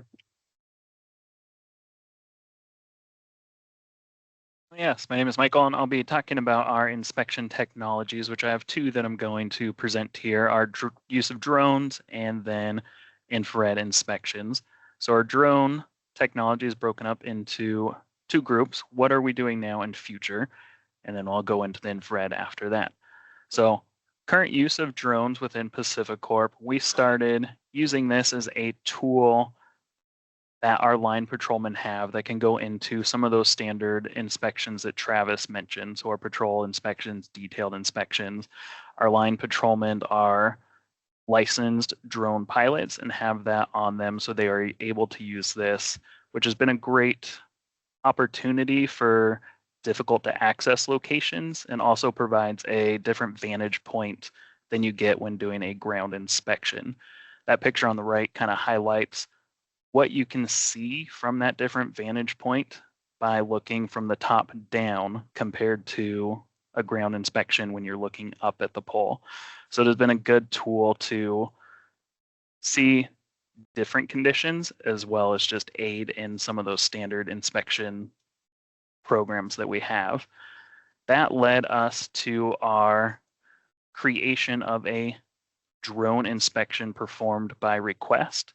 This is a on-demand drone inspection that can be requested by various groups within PacifiCorp, from operations, asset management, system operations, engineering.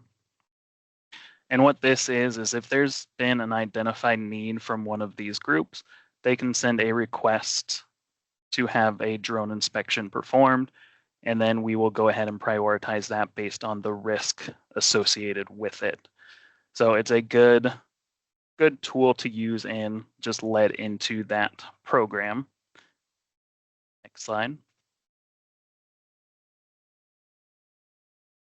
So we have it as a tool, our drone on request program. So where are we going? So we are looking to pilot a planned inspection program, kind of looking at what cycle could work or be beneficial to have a drone inspection performed.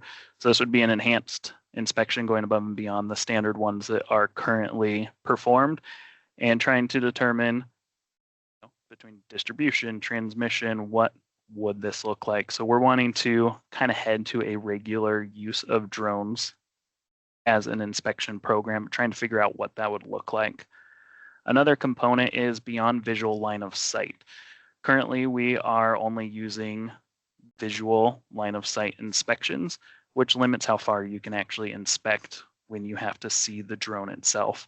Now, this is dependent on FAA approvals and rulemaking that can allow utilities to do beyond visual line of sight flights. So we're just looking into how to get that approval and incorporated into an inspection program as well. And one thing we noticed as starting our drone on demand response program was the post-processing of all these images took quite a bit of time. So we're looking into procuring a software that can help facilitate some of this post-processing of images, and also will allow us to see images taken associated with our equipment post-inspection. So we can upload it and kind of go through it in a map viewer from pole to pole, which will be really helpful in having historical information from those inspections and identifying conditions that were observed through the inspection. And something as drone technology has continued to advance is the incorporation of additional sensors on the drones. So we're looking to see if we can combine a visual inspection with an infrared inspection and get two inspections completed at the same time. So there's a few different components that we're looking to go and see a benefit and a pretty big opportunity for growth in the use of drones within PacifiCorp. Okay, next slide. The other inspection technology we wanted to talk about was infrared inspections. So we have infrared inspections on both transmission and distribution lines. And I'll talk about the differences there. But what is the main reason for performing an infrared inspection? It is to detect elevated equipment temperatures that may indicate a condition requiring corrective actions. So it's a hotspot on equipment that, if you look at the images on the right, you may not be able to see when looking at the equipment just visually. So it's a good tool to use to identify some of those potential conditions. When we do a distribution infrared inspection, the main method of inspections is a ground-based inspection with a camera mounted on the back of a vehicle.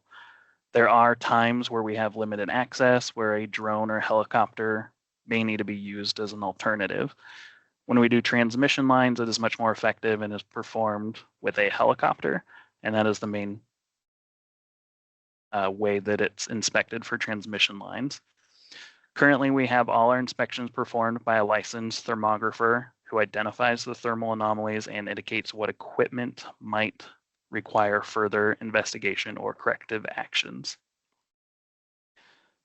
Right now, we do an infrared inspection on all of our transmission lines interconnected with the HFTD areas, so our high fire threat risk areas. And then we also piloted a similar approach for our distribution circuits. And I say we piloted for distribution. It's a little bit different looking from the ground up, different types of conditions you're finding with distribution than transmission. So our transmission line is an established program done every year on all the lines interconnected. The pilot for distribution is determining, is the same methodology beneficial for distribution or does it look different? So that's kind of our next steps for infrared on distribution, is looking at what the pilot produced and figuring out what that looks like for our future. So next slide, that completes what I was going to talk about on inspection technologies, and I'll pass it off to Josh and Brian for our vegetation management technologies.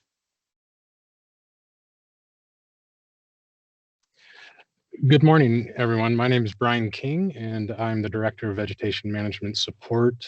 With me today is Josh Hooley, Director of Vegetation Management. We'll be available to assist with answering questions as needed later on today during the Q&A session. So I'll be responding to the discussion prompt asking what remote sensing technologies such as LiDAR and satellite does your electrical corporation currently use for vegetation management inspections, and how do you prioritize work when LiDAR data is received? So currently, PacifiCorp's vegetation management inspection program is completed through ground-based inspections, augmented via aerial inspections such as helicopter flights, generally along transmission line rights of way. Thank you for forwarding the slide. PacifiCorp has not currently incorporated remote sensing technologies to augment vegetation management inspections and analysis at this time. That being said, we are conducting a pilot project in areas of interest in Oregon and Utah to evaluate and assess the effectiveness of satellite remote sensing technologies to augment vegetation management inspections and collect data to inform risk modeling. What we learn from the pilot project will be transferable to other areas of our service territory. We are currently in the data collection phase of the pilot project and are working with our vendor to review GIS data of our assets within the project area that will be used in the analysis. We anticipate the deliverables of the pilot project will be available to us in the September timeframe this year. We will then review the results and determine a high-level roadmap of what use cases may be further assessed and potential incorporation into our vegetation management practices and program. The use cases that we are evaluating include identifying vegetation characteristics, gathering data on what is out there. This data set will provide information that can be used not only by vegetation management department to inform operational practices, but also be used to support risk modeling and enhance these modeling efforts, including wildfire likelihood assessment and risk spend efficiency calculations. One of the primary data sets that we will obtain through this pilot project is that of the number of trying to quantify the number of trees within strike distance of the power lines. Tree strikes are a wildfire ignition driver, and understanding tree strike risk is important to risk management and modeling efforts. Tree strike risk is an essential component of wildfire likelihood models and analysis, and knowing where potential tree strikes exist in relation to electric assets is important to a robust, effective wildfire risk model. We will also assess how remote sensing may be used to augment vegetation management inspections. We will evaluate the technology's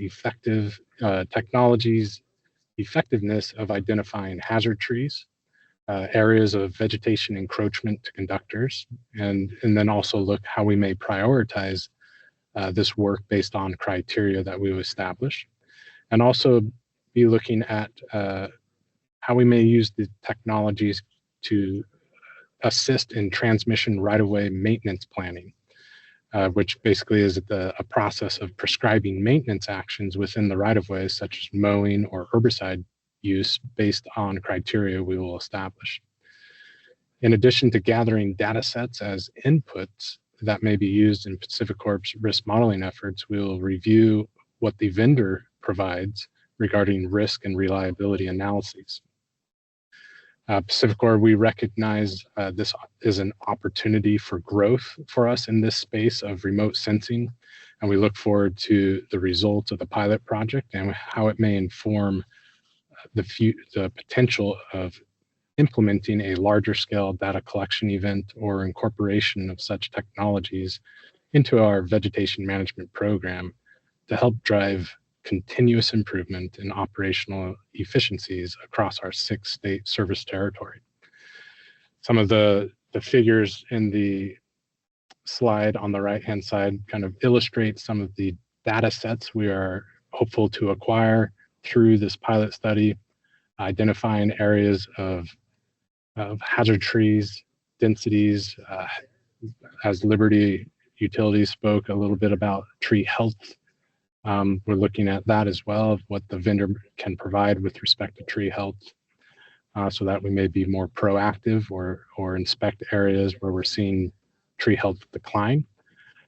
And also the bottom figure indicates what a deliverable may look like with respect to encroachment, identifying encroachments at the span level, utilizing satellite technologies. And with that, I will now hand it over to Joseph, Eddie, and Chase to discuss equipment failure tracking. Next slide, please.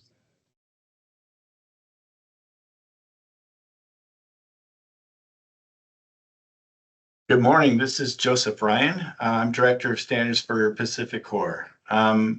We will be talking about, we will be explaining how we track failures, ignition rates for different equipment types, how we use data to evaluate the fire risk of different equipment types and adjust maintenance or inspection practices based on specific equipment risk.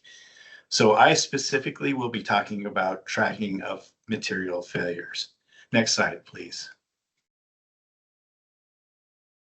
So we maintain a material failure database and a reporting process that includes investigations to determine root cause. That database was not initially created to monitor equipment failure rates, nor is it set up to do so. It was set up more as an incidental means for evaluating and investigating material failures, mainly to determine if there were manufacturer issues, installation errors, age issues, to determine if there was a wider scope of affected material, and a wider scope of affected area. The reporting process depends on field personnel to identify and report material failures, with mandatory reporting required when a material failure results in an outage. So that is absolutely required. We have two forms of material failure reporting, or two means for doing that. One is online and the other is through a field app that all linemen have. While the system isn't designated to automatically identify patterns, when recognized through field experience or during reviews by the standards engineers, they trigger expanded investigations to assess a broader scope of the issue. So that means both materials. So is it just this transformer specifically, or this transformer type, or area. Is it all of the insulators? Is it this one insulator or all of the insulators on the line? In some cases, these investigations have informed change to maintenance practices and inspection protocols, though it's generally not used for that purpose. Next slide. Please, thank you. So again, I mentioned it's reported via online material failure report or a do form, which is our app that the linemen use. It's submitted to the material failure group, which is in my team. It's added to the database, and then we go about seeking all of the materials needed to investigate the material failure, and then it's assigned to an engineer. So once the engineer gets it, they determine what is needed. If it is a warranty issue, it basically goes back to the manufacturer. We record it just in case it's a repeated issue, which indicates a manufacturing error or issues in manufacturer. So we also determine whether we can figure out if we can figure out what the cause of the failure is internally, or if we need to send it out for a third-party investigation. So once we get the results of it, we review those. We determine if further material failure replacement is necessary. Again, if it's not just this transformer that is an issue, it's several, then we have to go out and replace or deal with the others. And also, if we evaluate whether new materials are required in order to replace the existing material. So sometimes if you have a failure, if you have an issue with the material where you have a reduced strength, you can add another material in order to bring it back up to its initial strength. So we communicate the material changes via engineering newsflash. So if we find an issue with the material or its installation, we will put that out across the company, mostly with operations or engineering, the people that are affected by it. We log the results and conclusions in a material failure database, and then we inform the submitters of the process. So that is the material failure process, and that's it with me.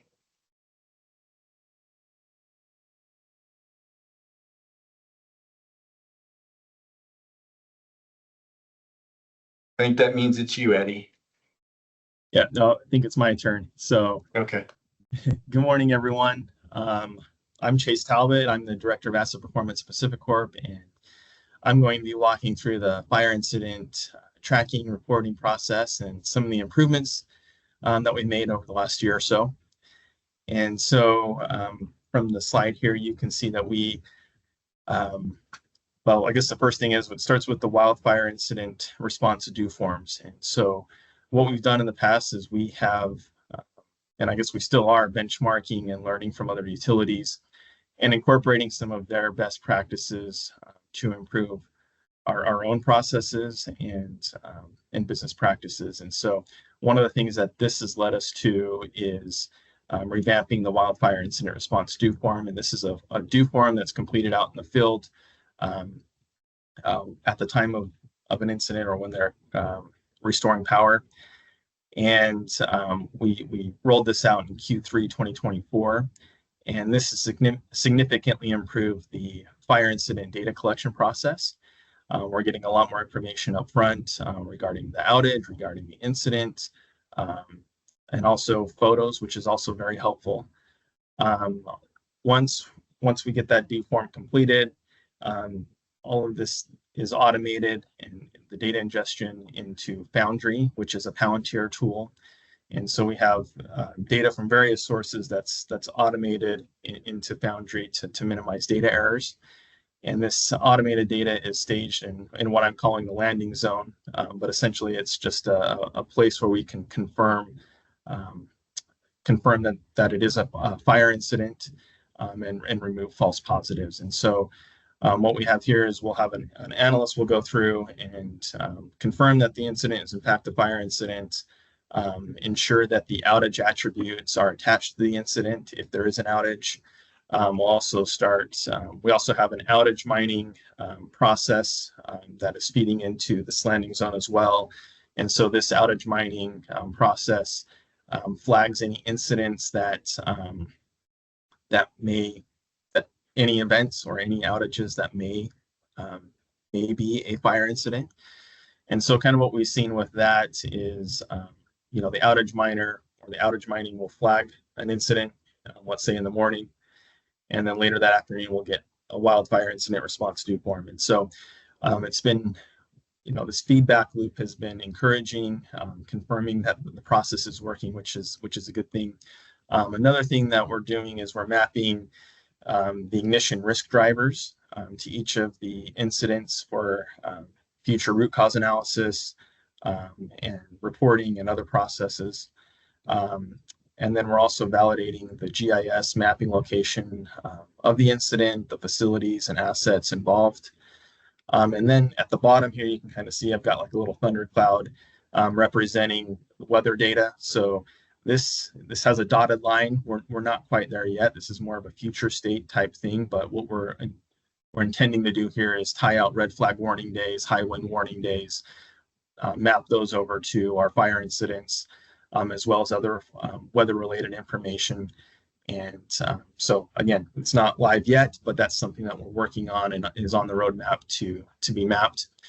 Once we have all of this data confirmed in this landing zone, it's then stored in Foundry, which is our system of record for fire incidents. And in Foundry, we're conducting regular data validation processes to ensure that all the required fields are completed and accurate, and then look for other kind of gut check other incidents just to make sure that they are accurate. So that's another step that we're doing as well to ensure that the data that's in the database is accurate. And then from there, where does the data go? Well, we are then using that for internal and external reporting. So this includes the California quarterly reports. We're performing fire investigations, and the results of these fire investigations are then updated back into Foundry. And then additional investigations are performed where there is material failure. And then there's another dotted line, and this is for trend analysis. And so we're in the process of building out this database to enable us to perform trend analysis. We're not quite there yet, hence the dotted line. But from our learnings from other utilities, we've seen that what data is needed to perform trend analysis, and we're working on building our incident database to perform the same type of analysis in the future. So that's something that will come with time. I think as we get more data, more information, we'll be able to have more robust trend analysis and be able to see how things are trending from a fire incident perspective. But overall, I would say we've made some big strides in the fire incident tracking and reporting process over the last year or so. And, we're firmly on path to where we want to go to perform better reporting, tracking, and investigative work. And with that, I will pass it over to Eddie Summit to discuss equipment inspections. So thank you.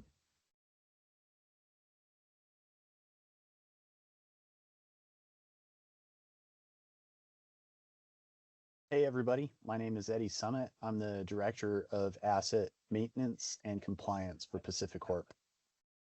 All right. And so we've heard a lot of things about, different sorts of inspections that we do. And so specifically, I'll talk about the impact on equipment inspections. So we base our time-based inspection and maintenance cycles on 3 basic criteria. So the first one is NERC and state regulatory requirements. And, the second one is manufacturer recommendations. The third is operational experience. So that would be, for example, the material failures that Joseph had referenced earlier, as well as, conditions observed in the field, et cetera. So when we do, receive either new requirements or recommendations from manufacturers, we receive a service bulletin, or if, there's, those operational notifications to us, we talk about those internally. So as you can see in the second bullet, We have scheduled meetings, and if there's an urgent issue that requires more than that frequency, we'll have ad hoc meetings where we get together subject matter experts. So engineers, experts in that equipment, operational folks, as well as people in my organization and other organizations, in order to discover, like, hey, do we need to adjust our practices and policies to accommodate those new issues? As you can, illustrated in that graphic on the right side of the slide. So if we do need to adjust or create new policies or procedures, we do that. And as new programs are created and modified, we perform the work in the field, and it's a feedback loop. So if we discover later on that we need to adjust our practices, we will do so. And that concludes my portion. I believe I'm turning this over to John Connolly at this point. And can we go to the next slide, please?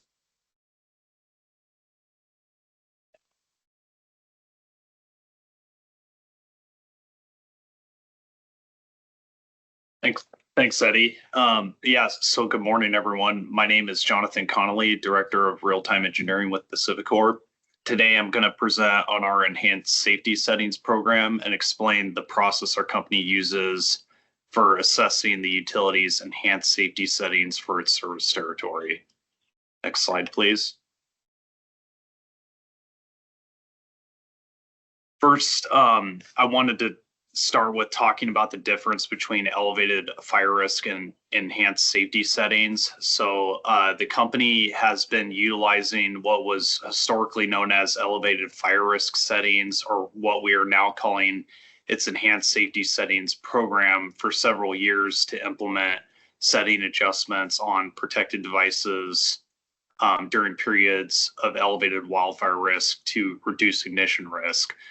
The overall strategy of the company for its ESS program has not changed, other than we are now describing EFR as ESS to more clearly describe and communicate the overall program of implementing ESS settings versus a specific setting scheme that we implement on our protective devices.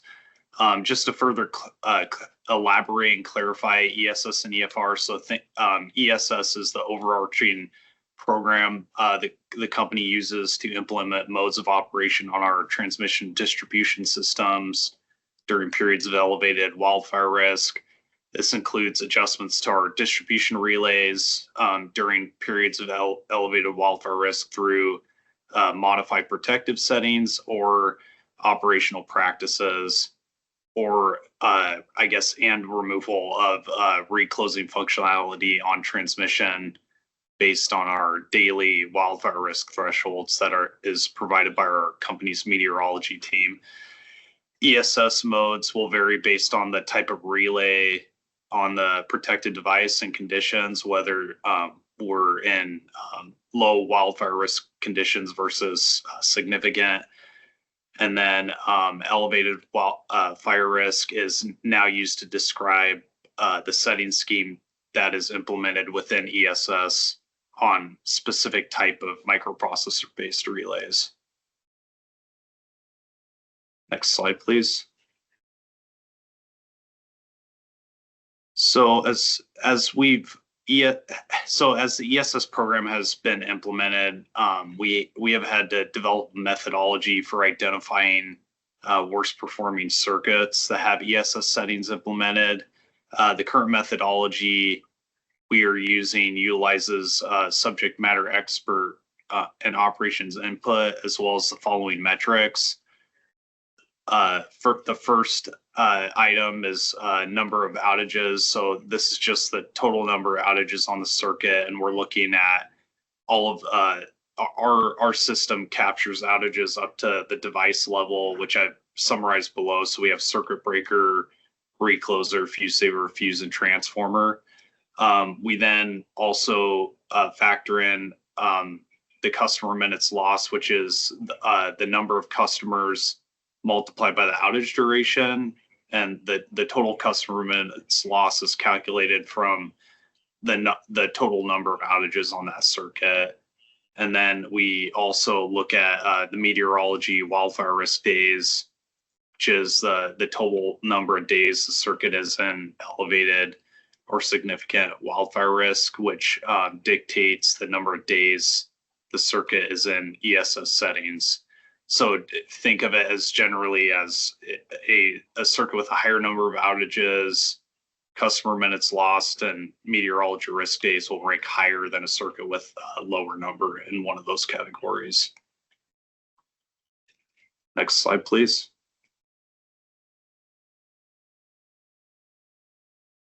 At the end of 24, the company performed an annual evaluation of circuits utilizing ESS settings, which included an evaluation of impact on reliability utilizing the metrics provided on the previous slide. When utilizing those metrics, it resulted in an overall PacifiCorp rank for circuits and ESS settings. I just wanted to note that PacifiCorp has service territory across 6 states. So the rank in the column, which it'd be the second, the second column from the far right, is an overall rank within the company.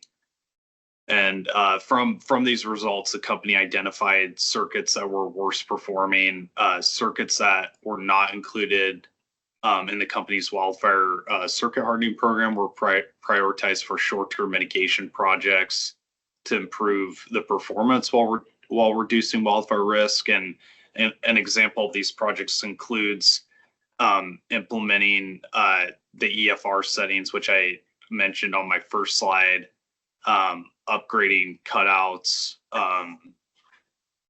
replacing cross arms and insulators on circuits that experience ESS outages in 24.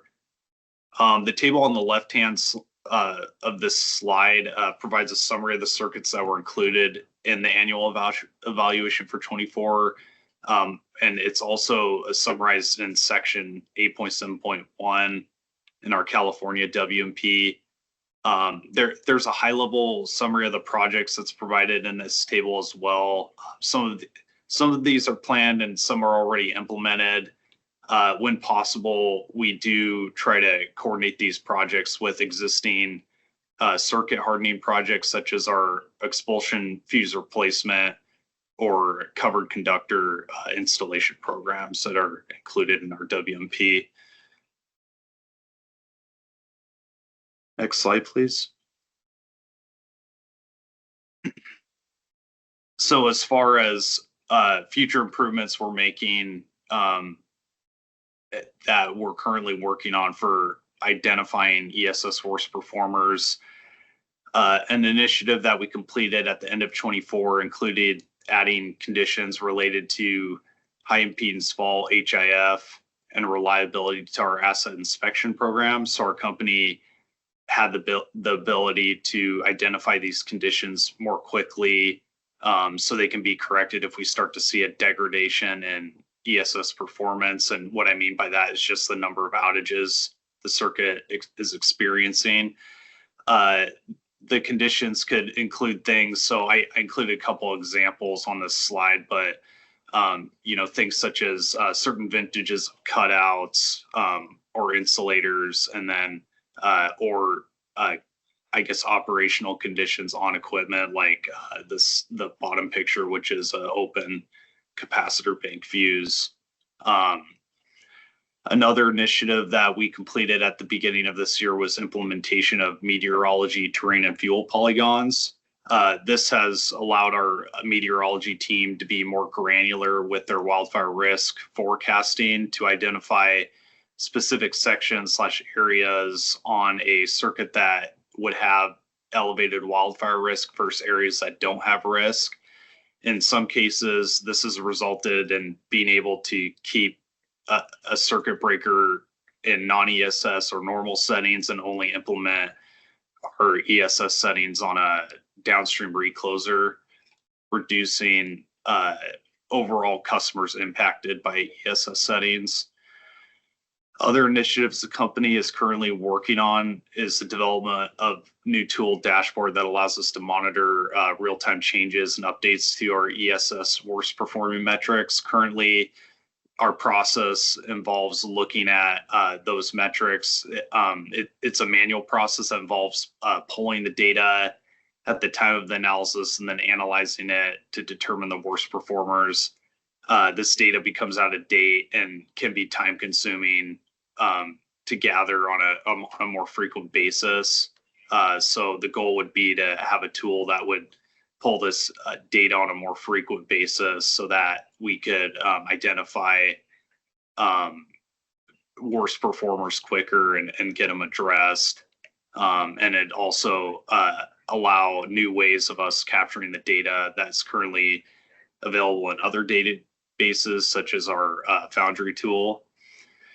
The last improvement, the last future improvement initiative we are looking at is implementing, is updating our outage cause codes. Currently, the company has been utilizing the same outage cause codes for several years. Main issue with the current cause codes is that they do not describe the outage cause at a granular enough level for performing trending for specific causes for ESS outages on a circuit. For example, the company has an outage cause code as bad order equipment, but this could be, a cutout insulator, recloser, transformer. So by having the exact piece of equipment included in the outage cause codes as an example, then it would allow us to trend ESS outages much easier for specific types of equipment on a particular circuit. And I think that's all I had. So I'll pass it off to Melissa to finish this off. Thanks. Thanks, John. Just to recap, we've put here on the left the questions we were asked, and then just a brief summary of the responses as you've heard from our presenters today. And we are at the point where we are happy to take questions.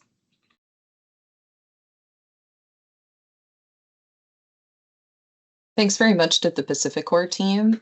For those attendees, please raise your hand or put questions in the chat so that we can address them.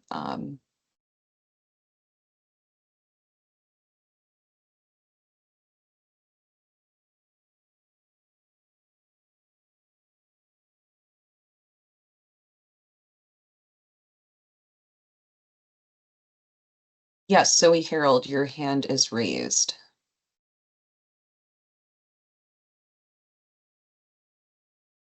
Zoe Harold, Green Power Institute, GPI. So my first question is on the pilot, the satellite remote sensing pilot for vegetation management. I'm wondering sort of what work you've done to ensure that this pilot project in Oregon, which I realize is across the border, Utah, is a bit different of a system. How have you ensured that that pilot's going to be translatable to your California territory? Yeah, this is Brian. Good question. So part of the pilot is we've selected areas of diverse vegetation. So vegetation diversity was important to us across our areas of interest. And also part of the pilot, what we're really analyzing is the efficacy of the technology. Does the technology work? Does it achieve a desired outcome?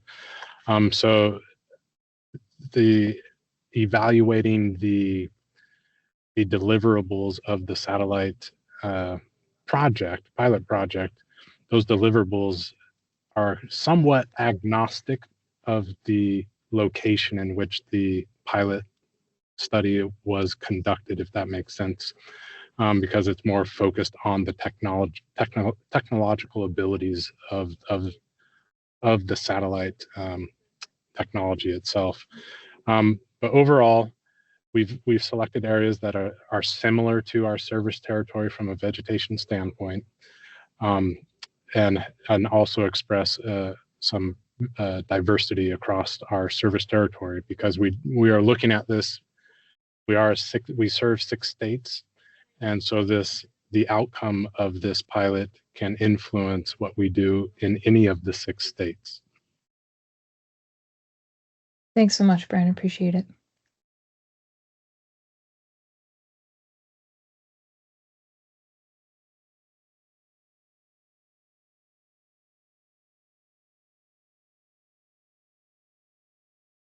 As a reminder, please raise your hand or put a question in the chat if there's something you'd like the PacifiCorp team to address.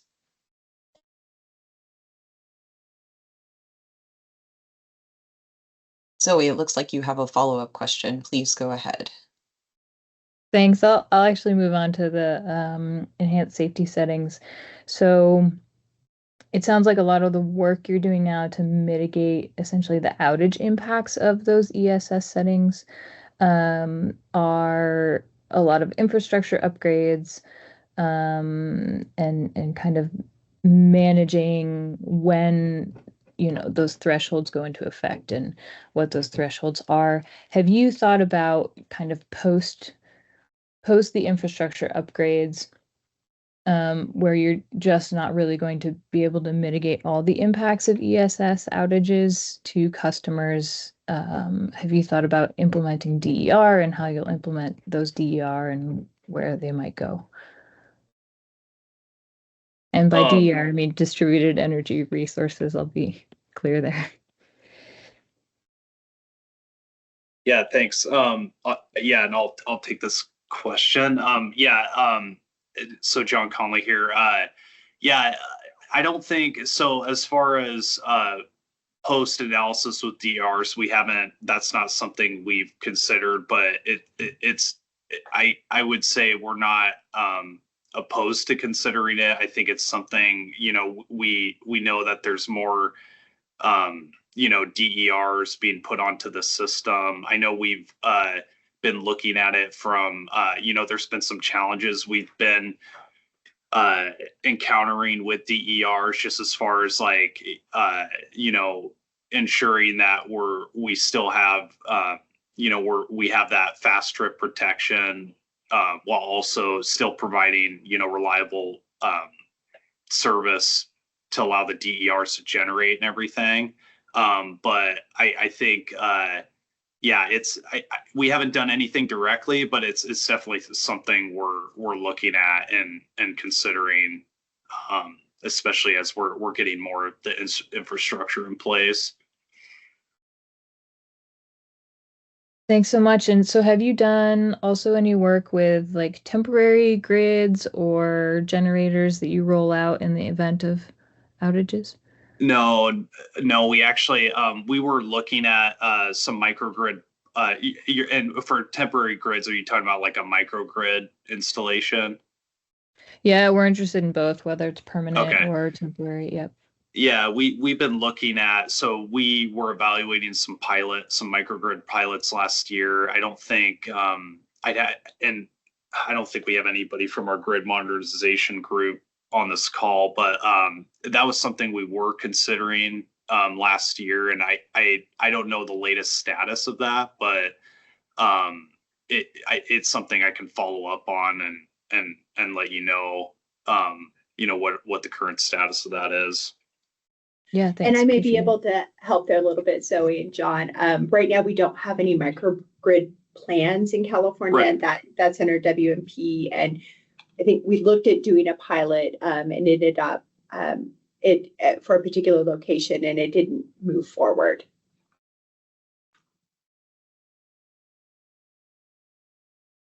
Thanks so much. Thanks.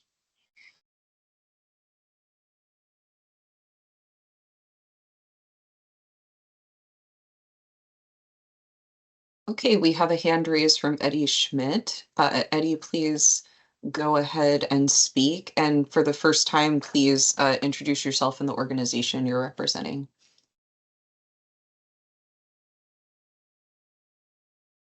Oh, there we go. Can you hear me? Yes, I can hear you. Thank you. Okay, great. Yeah, this is Eddie Schmidt from the California Public Utilities Commission. First, I just wanted to recognize the conversation I had in the chat about differences between policy 001 and some of the different control inspections that are done by PacifiCorp. Just because this is for people that watch the recording, I just wanted folks to know that a lot of those differences apparently are located in Appendix F, and PacifiCorp was kind enough to share the link for that. But I did want to just ask the folks at PacifiCorp that it appears that this policy is basically focused primarily on patrol inspections. I thought that the speaker at the beginning had also mentioned that there may be internal policies at PacifiCorp related to maybe different approaches to GO 95 in terms of clearance with regard to vegetation management. Could someone just clarify if that's true, or maybe I misheard?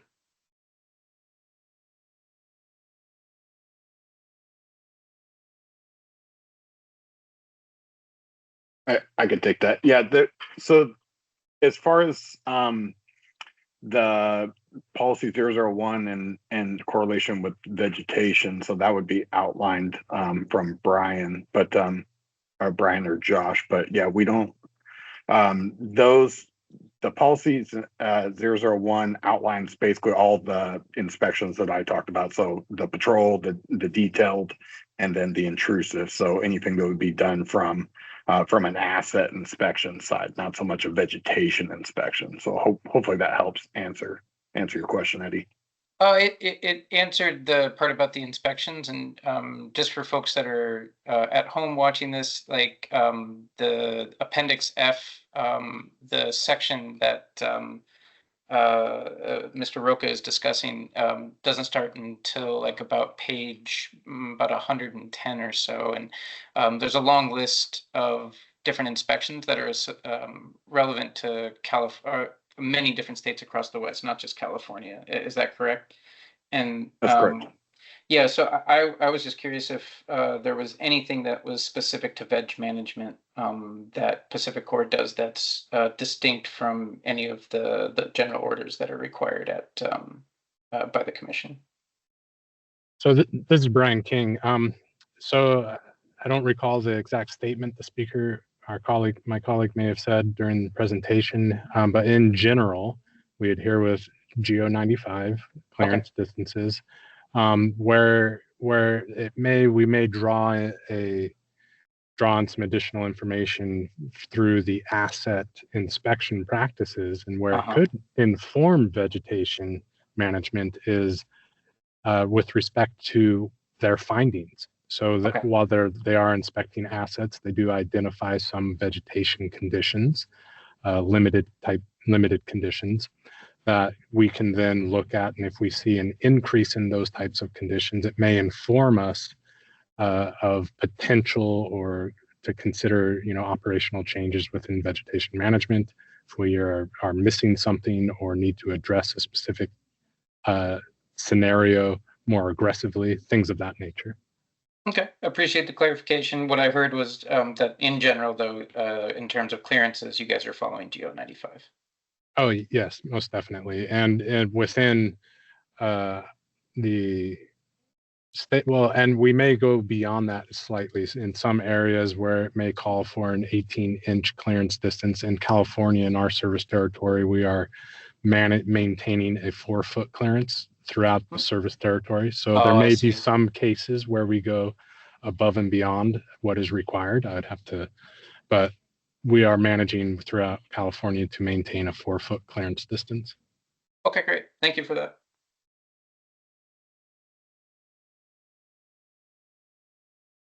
And no further questions for me. Thanks for confirming, Eddie. We have a few minutes left in our Q&A session. If any other attendee has a question, please raise your hand or put it in the chat so that we can address it.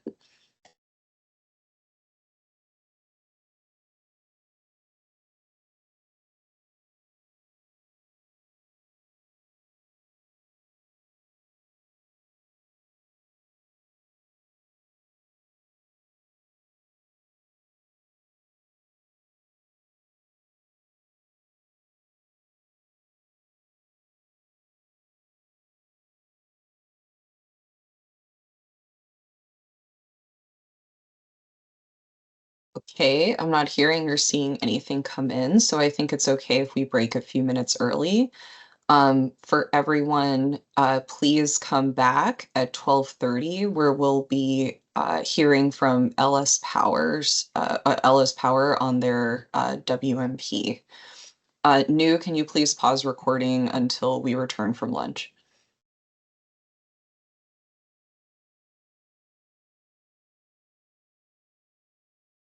From the ITOs or independent transmission operators. The first on deck is LS Power's presentation. This will conclude the presentation, and Q&A will conclude around 1:05, where we'll be switching to the next presenter.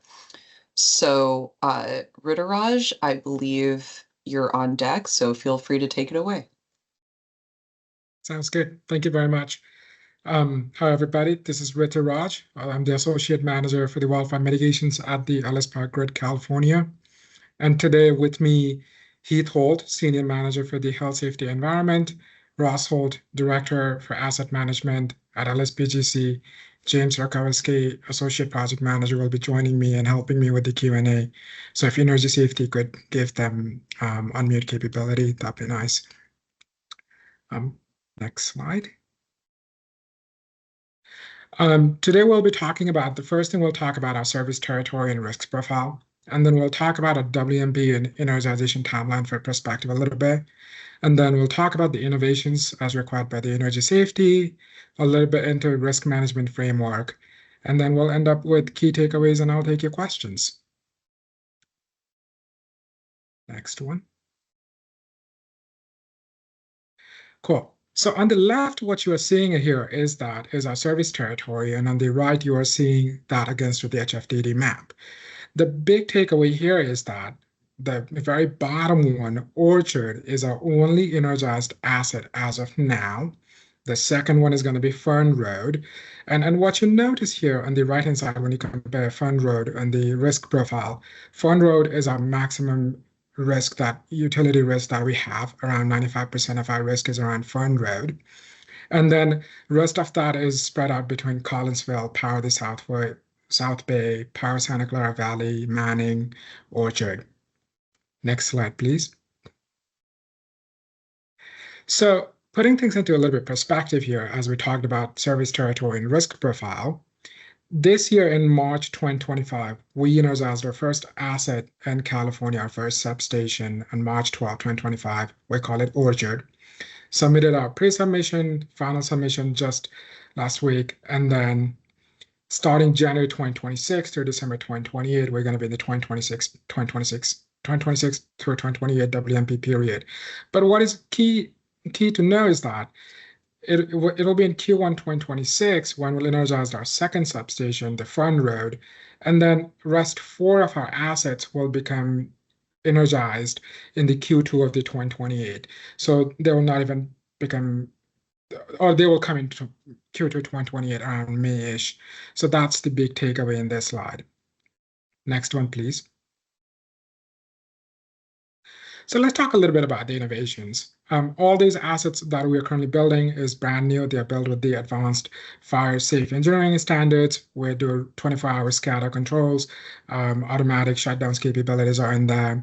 We do the fault detections, broken conductor detections. So that's our first one, the substation automation and advanced protections. That's new, and that's with all of our assets. The second is that at Orchard, we have 29 HD cameras, hardwired fire alarms, and SCADA transformer monitoring. But something that we are committing we will do in 2026, 2028 is look into AI smoke flame detection capabilities. As Fern, our next asset, that's where most of our risk are. So we want to see, can we have such capability over there? And the third one is we want to collect more data because we're brand new. So we want to collect more data. We want to build vegetation data hub. We want to build risk dashboards with automatic weather feeds. And we'll talk a little bit more why we want to do so. Next one, please. Risk analysis framework here, we have adopted a generic risk analysis framework that is widely accepted by other utilities and other industries as well. The first thing we do is that we set goals, objectives, and once we have done that, then we determine our service territory, where our assets are, where they're going to be in this case, and where they are.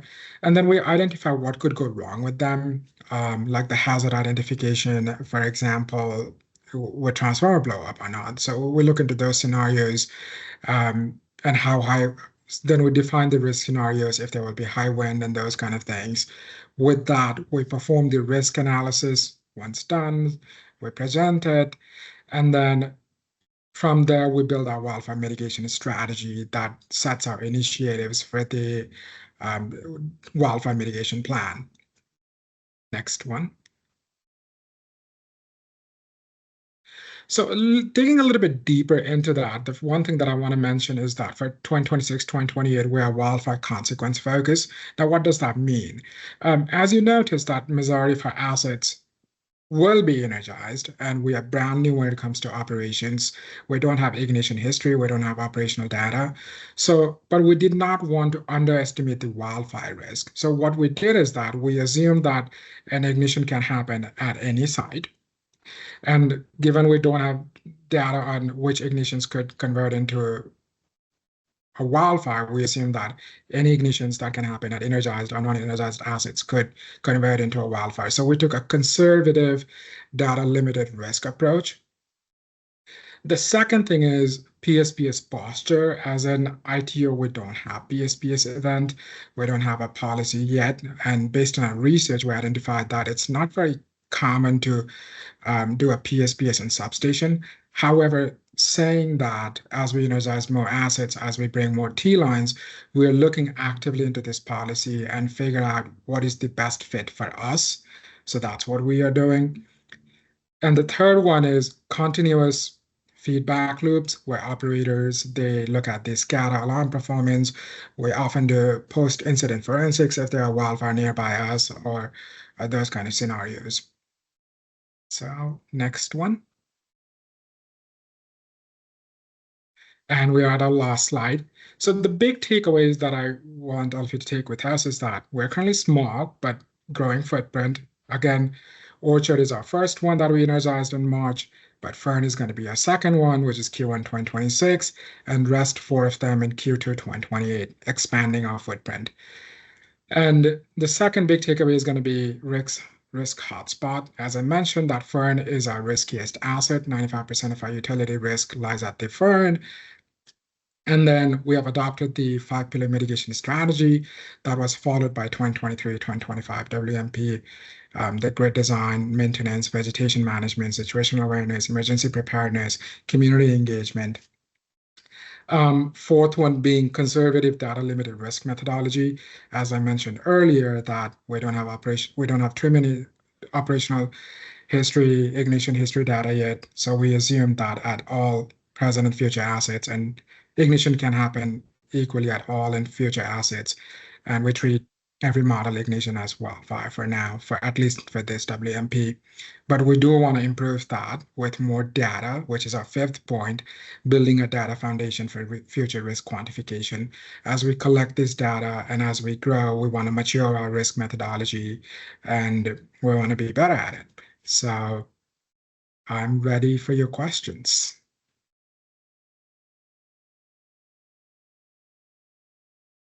All right, thanks very much for that presentation. For everyone in the audience, you can raise your hand or put a question in the chat. We will answer it in the order it was received. And before I take questions, would you please let Ross Holt, Heath Holt, and James Rokowski so that they can join me in Q&A? We can unmute them when the question is asked. They're currently here. Okay, sounds good. Yes, sure, no problem. Just let us know who you'd like to respond, like when the situation arises. Eddie Schmidt, you see your hand is raised. Please go ahead and speak. Yeah, thank you. Could we go back a few slides just to the point where you were making that you were consequence focused during this period? Yeah. Could you just confirm that what you're saying is that you do have a probability distribution for consequence? It's just that that probability distribution is focused on ignition.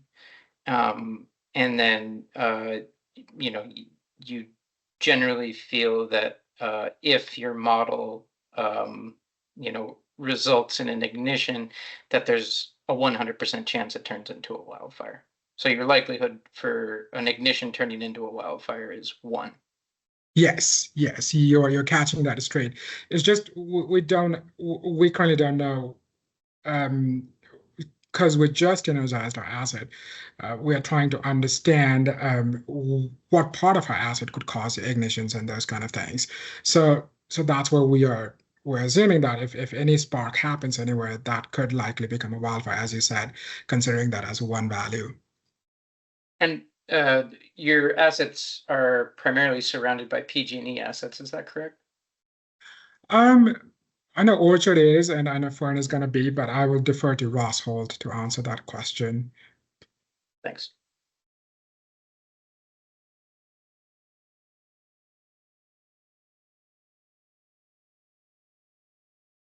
Ross, if there's anything you'd like to add, I believe your microphone is enabled on our end. Okay, I think I'm unmuted. Can you confirm that you can hear me? You are indeed unmuted. We can hear you. Thank you. Yes, so our existing energized asset, Orchard, is directly tied to PG&E transmission. Most all of our future projects will also be interconnected with PG&E, with the exception of one in the Bay Area, which I believe has one tie to Santa Clara. Okay. Yeah, one other follow-up question then, if that's okay, Danielle. Yes, please go ahead. There's no other questions in the chat or hands raised, so thanks for checking. Yeah. If since your assets are also tied to PG&E's,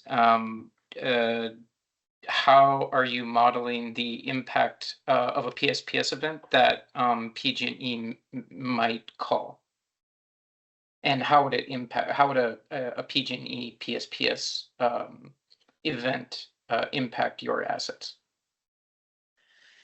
Yeah, so we really look at that along the same lines as any other essentially unplanned transmission outage. So there would be coordination between PG&E and CAISO and us. Kind of almost no different than if PG&E had a maintenance issue that was not fire related and they needed to take out one of their lines that was connected to our facility.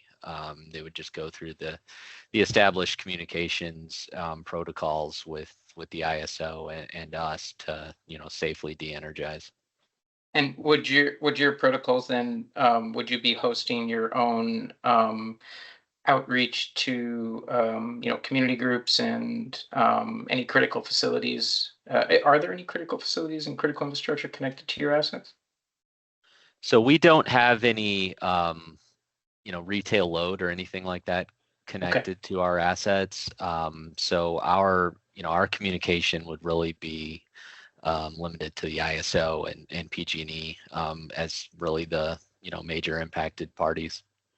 You wouldn't send notifications to residential customers? That's correct, because if we outage our transmission assets, it doesn't have any impact on any residential customers or load. Okay, thanks. Appreciate the clarification. Sure.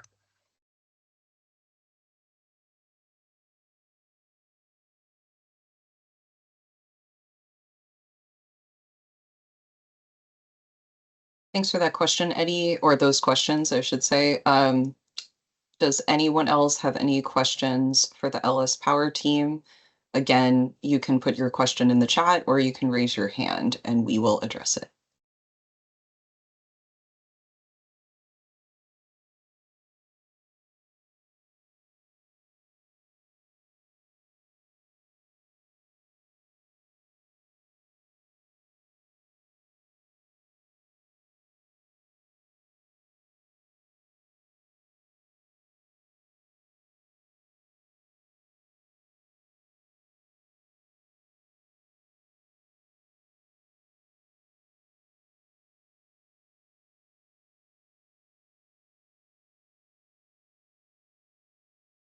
Okay. Not seeing any other questions come in. So again, for those of you that if you do think of a question after this presentation you'd like to ask it, we'll be having an open Q&A at the end of all presentations. So you can also ask it there. But for now, thank you, Rituraj, for your presentation. Lennial, from Horizon West and Transbay Cable, I think I saw you join. Can you let us know if you're here? Yes, I am here. Okay, great. So I think we're going to move early into your presentations. So we can start with Horizon West here, and I will turn it over to you. Thank you very much. Can you confirm that you can see me on screen? I can see you and hear you, so success. Thank you. Perfect. Thank you. My name is Lemuel Gardner. I'm the Senior Regulatory Affairs Manager for Horizon West, and I'll be going through HWT's presentation. Slide, please.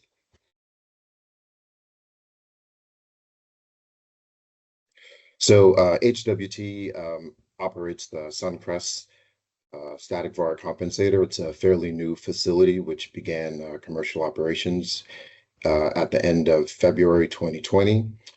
The SVC basically supplies resiliency resource to the greater San Diego County, specifically through its connection to the San Diego SDG&E Suncrest facility. The facility has one substation with approximately 1 mile 230 kV underground transmission line, which connects to one riser pole just outside of the SDG&E Suncrest substation. The facility has no distribution, no retail loads, no generation, and no retail customers. It's just solely transmission. It has had no utility instigated ignitions in its operational history and has 2 employees, 2 part-time operation engineers. That's because the site is remotely operated. Slide, please.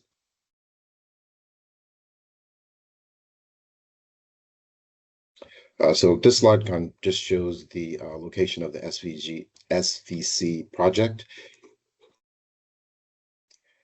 As you can see in the slide on the left, the top right, that's the location of the Suncrest project, the SVC. The blue line highlights the underground transmission line, which runs approximately 1 mile over to the riser pole just outside of the SDG&E Suncrest substation. Next slide.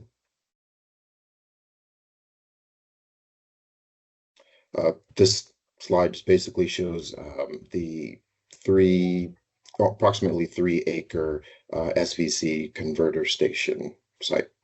Slide.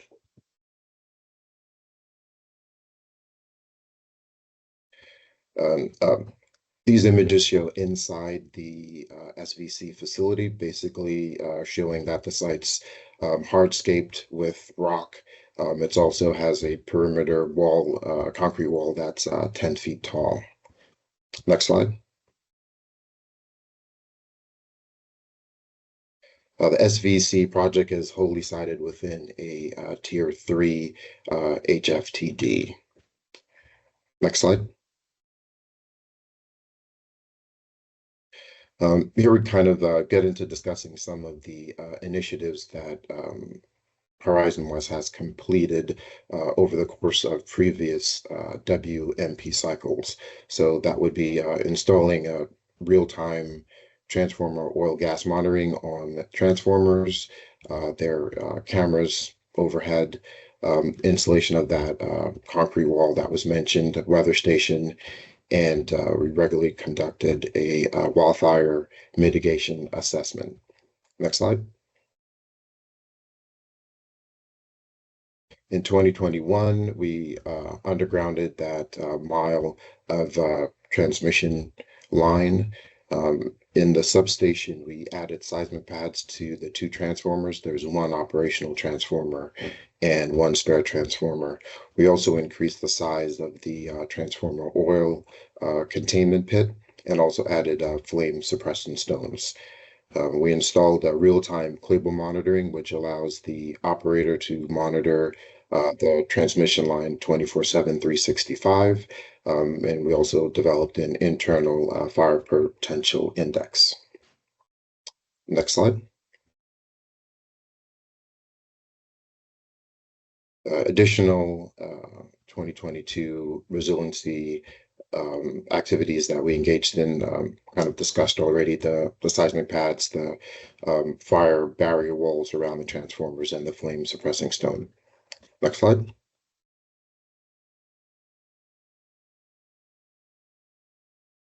This slide kind of highlights our HWT's fire prevention strategy. Basically, as a facility, HWT opted to have the site completely hardscaped. We periodically review our fire prevention plans with the local San Diego County Fire Department, which is also supported by CAL FIRE. And down at the bottom, you see kind of how we've broken out our fire prevention strategies basically along our facility design and construction, our inspection and maintenance practices, operational practices, condition and situational awareness, and response and recovery if there was an incident. Slide.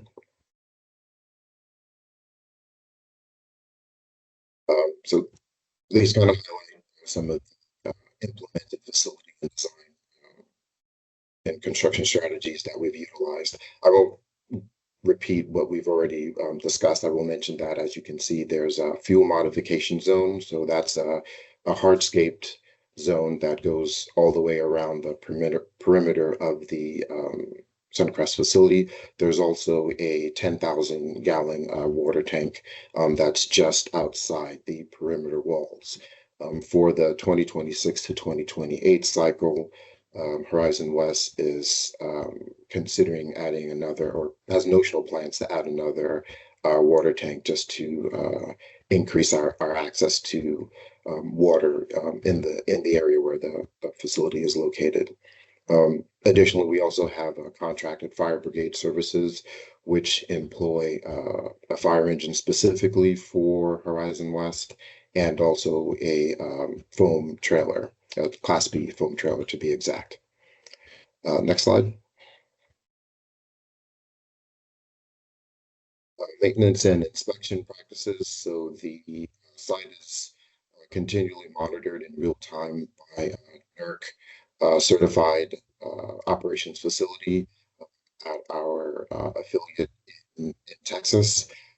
The two operational engineers conduct site inspections on a monthly basis. These inspections also include inspection for vegetation. There's a minimal annual weed abatement that occurs on the substation and in the fuel modification areas once a year, up to 4 times a year, dependent on what's observed in those monthly inspections. For operational practices, there's limited maintenance that goes on at site. We usually take a 1 outage per year to conduct any OEM required maintenance or other activities. There do exist red flag warning day protocols for red fire warning days. There's a hot work fire safety program, and all personnel and contractors are trained for fire safety protocols. Next slide. Oh, and I did forget to mention that our maintenance practices are reviewed annually by the California ISO. Situational awareness, I mentioned the site security cameras, the 24-hour monitoring. The cameras are also available to the operating engineers. They can access them from their phones 24/7. Excuse me. We have the in-house fire potential index and wildfire spread modeling. These will be getting additional improvements in 2025. Additionally, we will be leveraging the TechnoSilva wildfire analyst platform for improving our situational awareness capabilities. That's expected to be completed in Q3 of this year. Also discussed earlier, our response and recovery. We do have an emergency response plan. As I said, because HWT does not have any retail load, we are typically would be in communication with the California ISO and SDG&E as the interconnecting utility. We do maintain that fire engine and the Class B foam trailer that's provided to us through our contract with the private industrial fire brigade service. And we do have established PSPS protocols that we would coordinate with SDG&E and the ISO, although SDG&E would be the driver of any PSPS in our operating area. Next slide. I believe that is all. Okay, thanks. We're going to move right into Transbay Cable's presentation. We're going to have a combined Q&A session at the end of both of these presentations to address anything from Horizon West and Transbay Cable. So for those listening before we begin, just as a reminder, please feel free to put your question in the chat or to raise your hand during the combined Q&A session, and we will be addressing questions then. Okay, thanks. Laniel, go ahead with Transbay Cable. Sure, thank you. We can skip this slide and go to the next one. So Transbay's operating territory, so TBC has, it's basically HVDC, 400 megawatts. We have two substations, one in Pittsburgh, California, the other one in the Potrero section of San Francisco. Connecting the two substations is a 53-mile submarine HVDC, so that's high voltage direct current transmission line. That's 200 kV plus minus, and it's underground. And it traverses the bay waters, starting in the east, in the Suisun Bay, going through the Carquinez Straits into the San Pablo Bay, San Francisco Bay, and underground into our Potrero substation in the San Francisco. Next slide.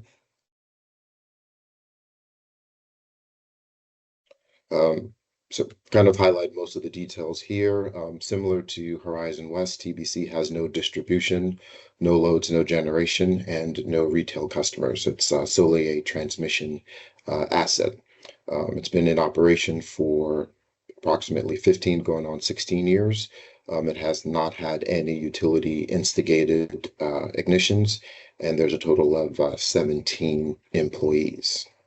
Next slide.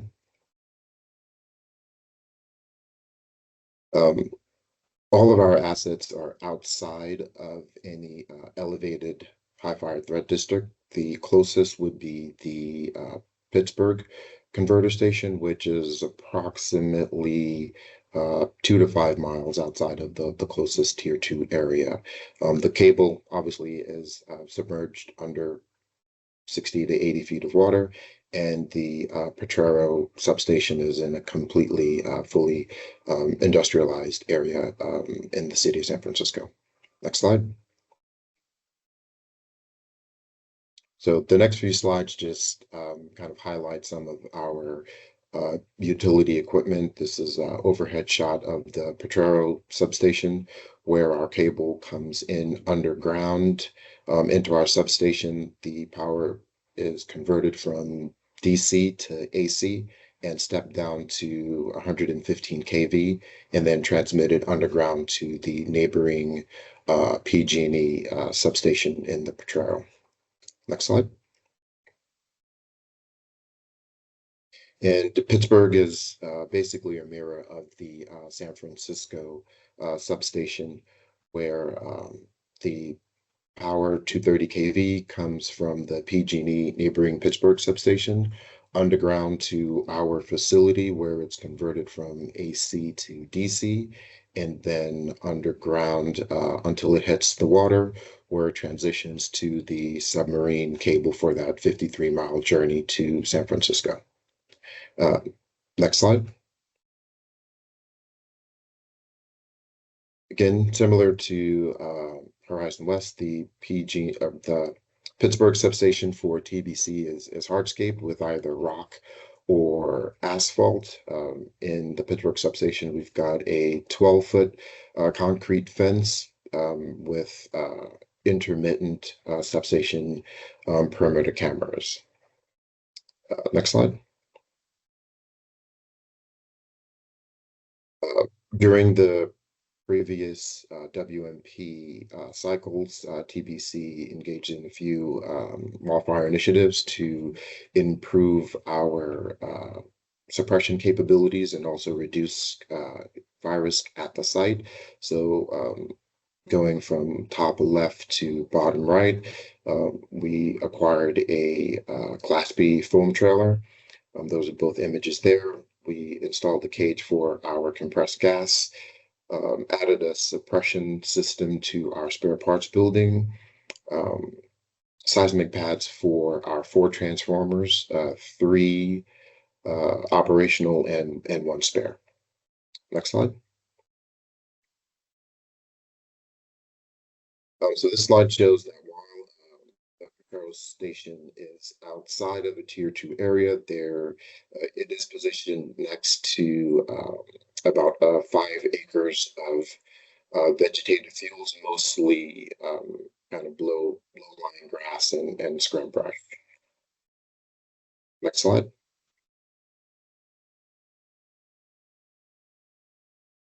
Again, our kind of wildfire risk management overview.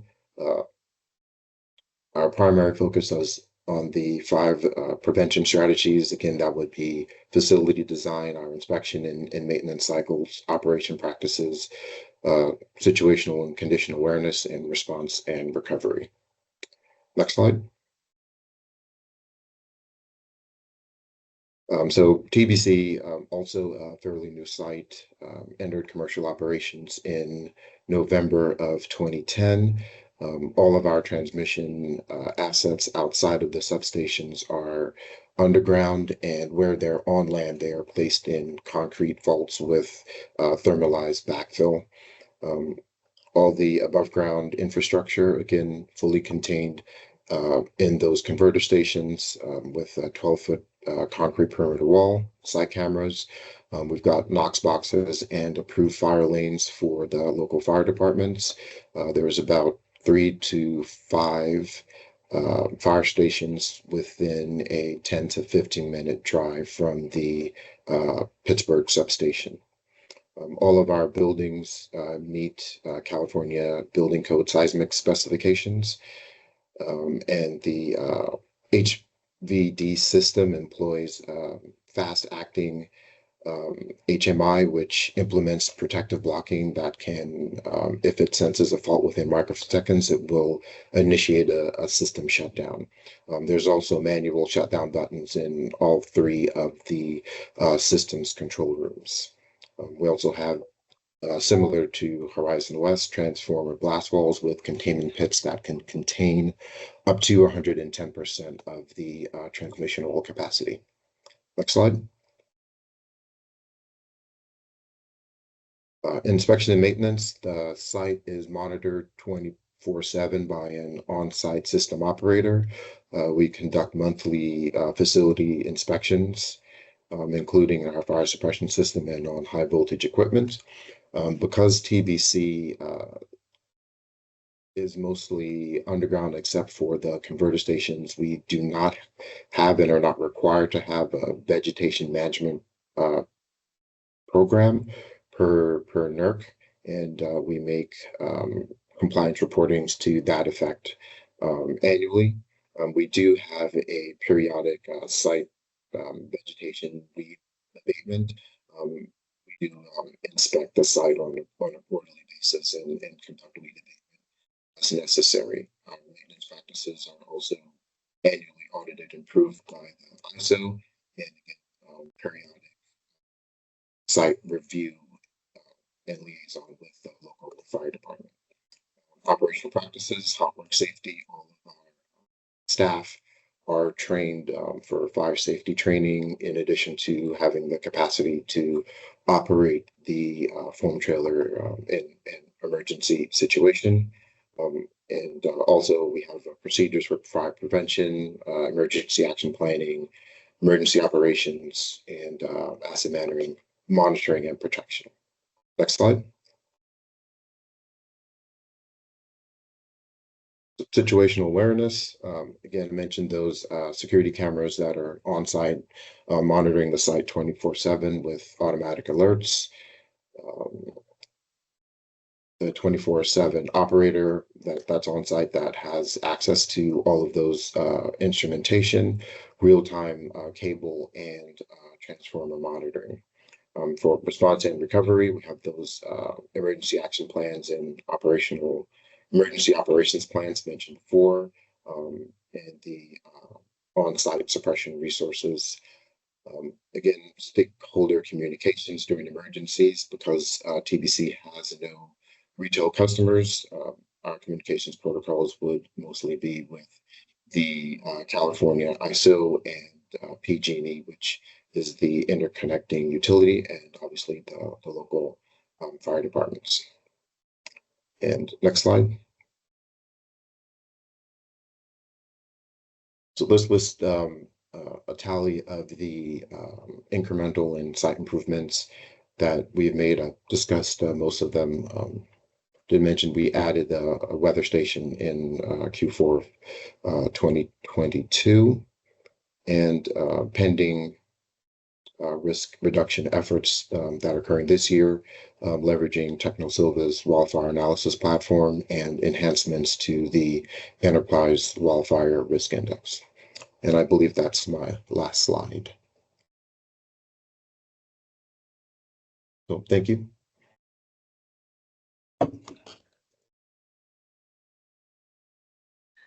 All right, thanks very much for your presentation. We're going to move into the Q&A now. So we have a bit of time scheduled for any questions that you have in the audience from Horizon West Transmission and Transbay Cable.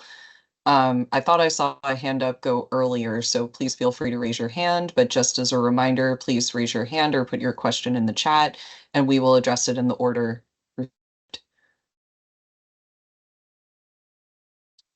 Okay, I see a hand up from Eddie Schmidt. Eddie, go ahead and ask your question. Thanks, Danielle. Thanks, Lanil. I had a question from your Horizon West presentation.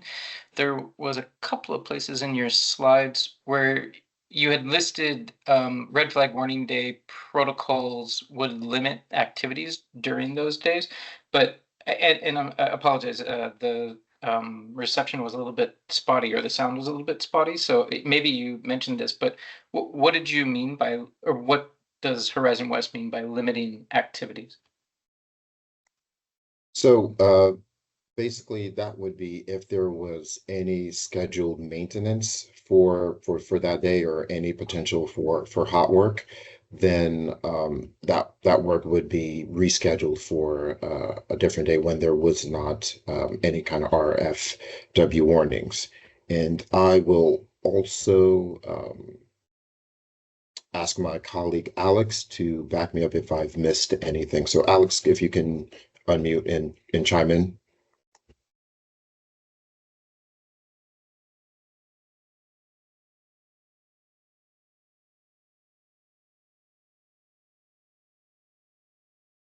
Alex, or Danielle, if you... Yeah, your microphone is unmuted on our end, so please feel free to speak up.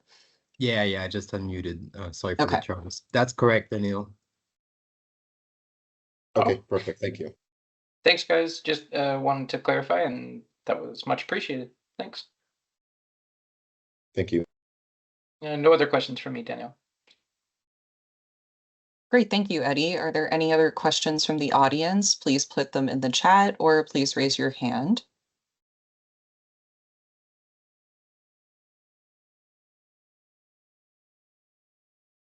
In the meantime, for questions, I actually had a question of my own, so I will abuse the privilege.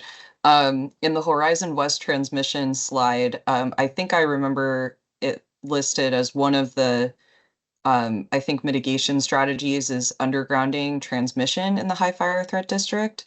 Did I understand that correctly? And if so, could you talk a little bit more about that?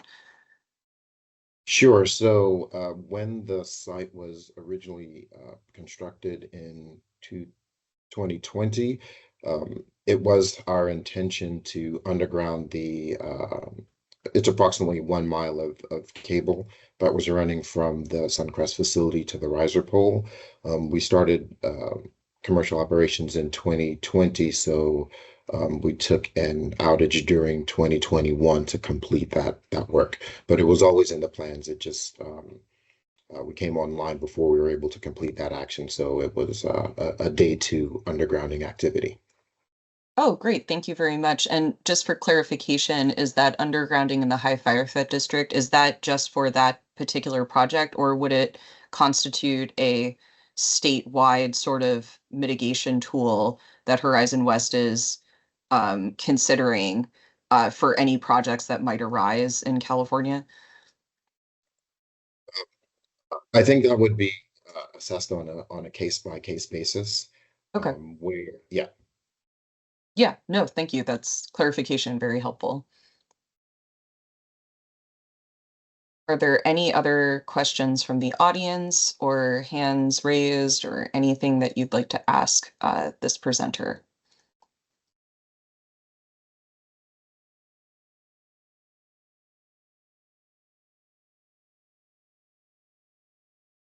Gonna give it a minute more.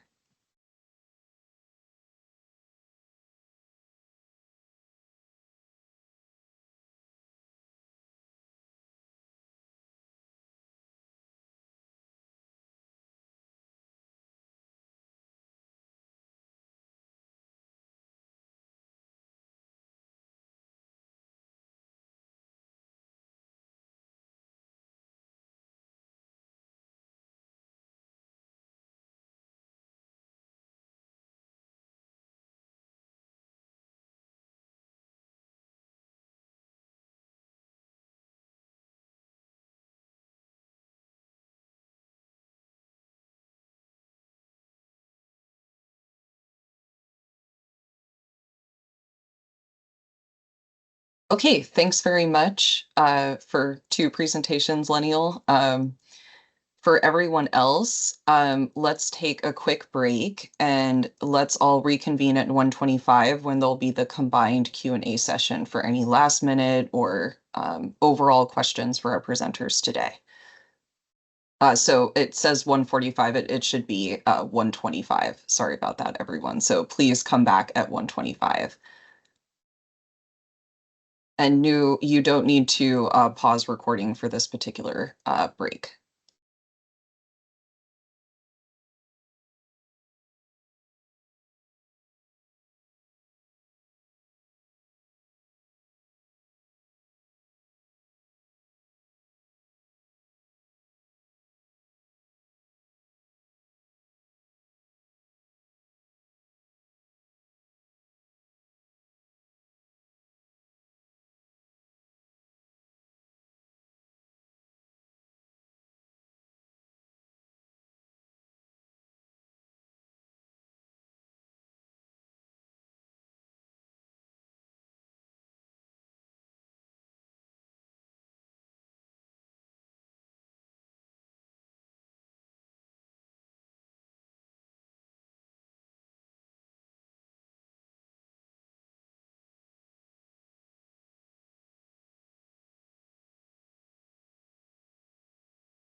Okay, I hope everybody had a chance to stretch their legs during our break. So we're back and we're moving into the last session today. So this is the open question and answer session. So just as a reminder, this is where you can ask a question of one particular electrical corporation or one that is more open-ended and you'd like multiple members of each corporation to respond to the question. So anything you couldn't think of during the presentations already, this is your opportunity to ask. As a reminder, please raise your hand or feel free to type your question in the chat, should you have that, and we will address it in the order it was received.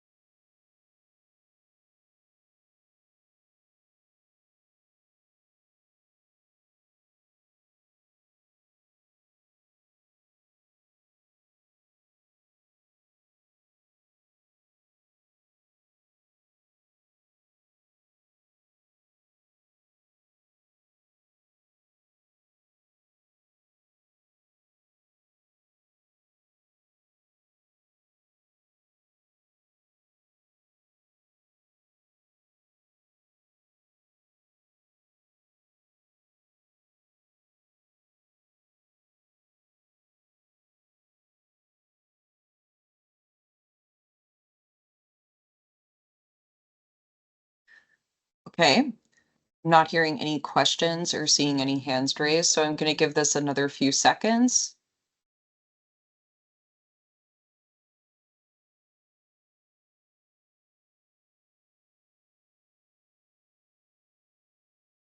Okay, we have a question from Stephen Moore in the chat. This is for primarily PacifiCorp, it looks like. Are you using any non-unionized personnel for drone pilots or to review drone footage after inspections?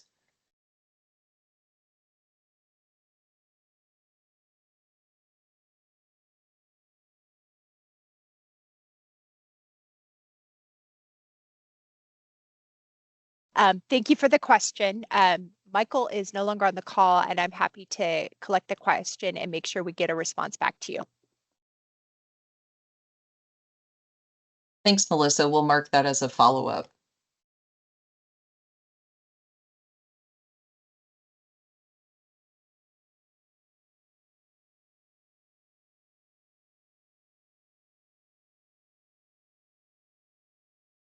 I'll give this just a few more moments for any other questions to trickle in.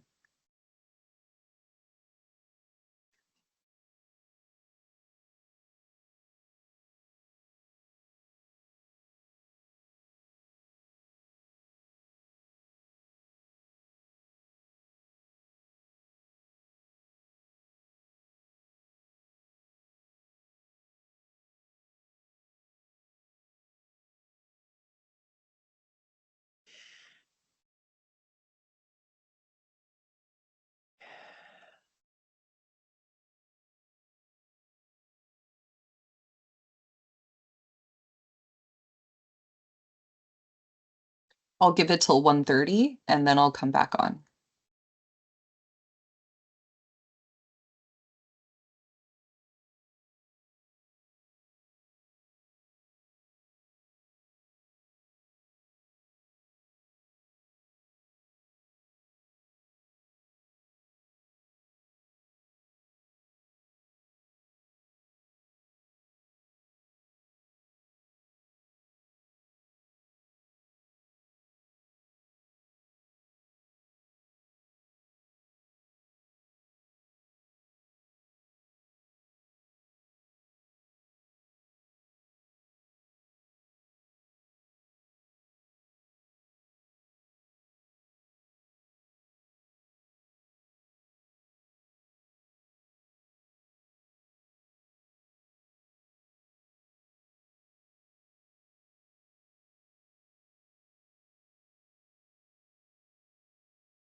All right, I'm not seeing any other questions come in or hands raised.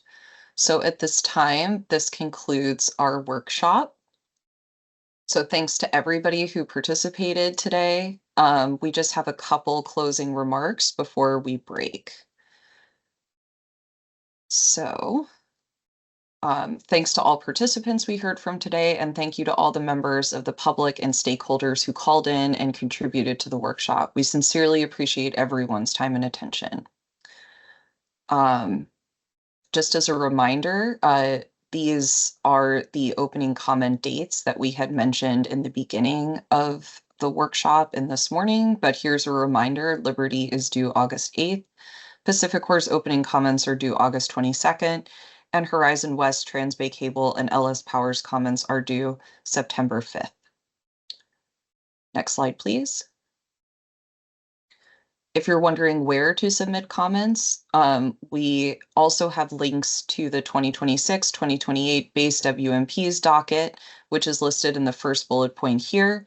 And then for your information, the data request responses docket is also available in the second bullet point. This is where you can see any of that information that's going out. Next slide, please.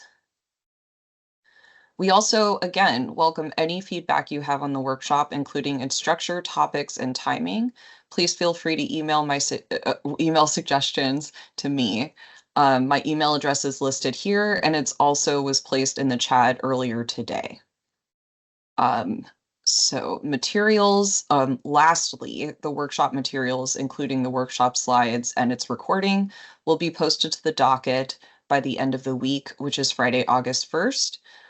That should include any responses to the lingering question from PacifiCorp. So we'll be coordinating with PacifiCorp to get that information in the end of the slide deck. With that, I'll conclude today's workshop. Thanks again to everybody for taking time out of your very busy weeks to join us.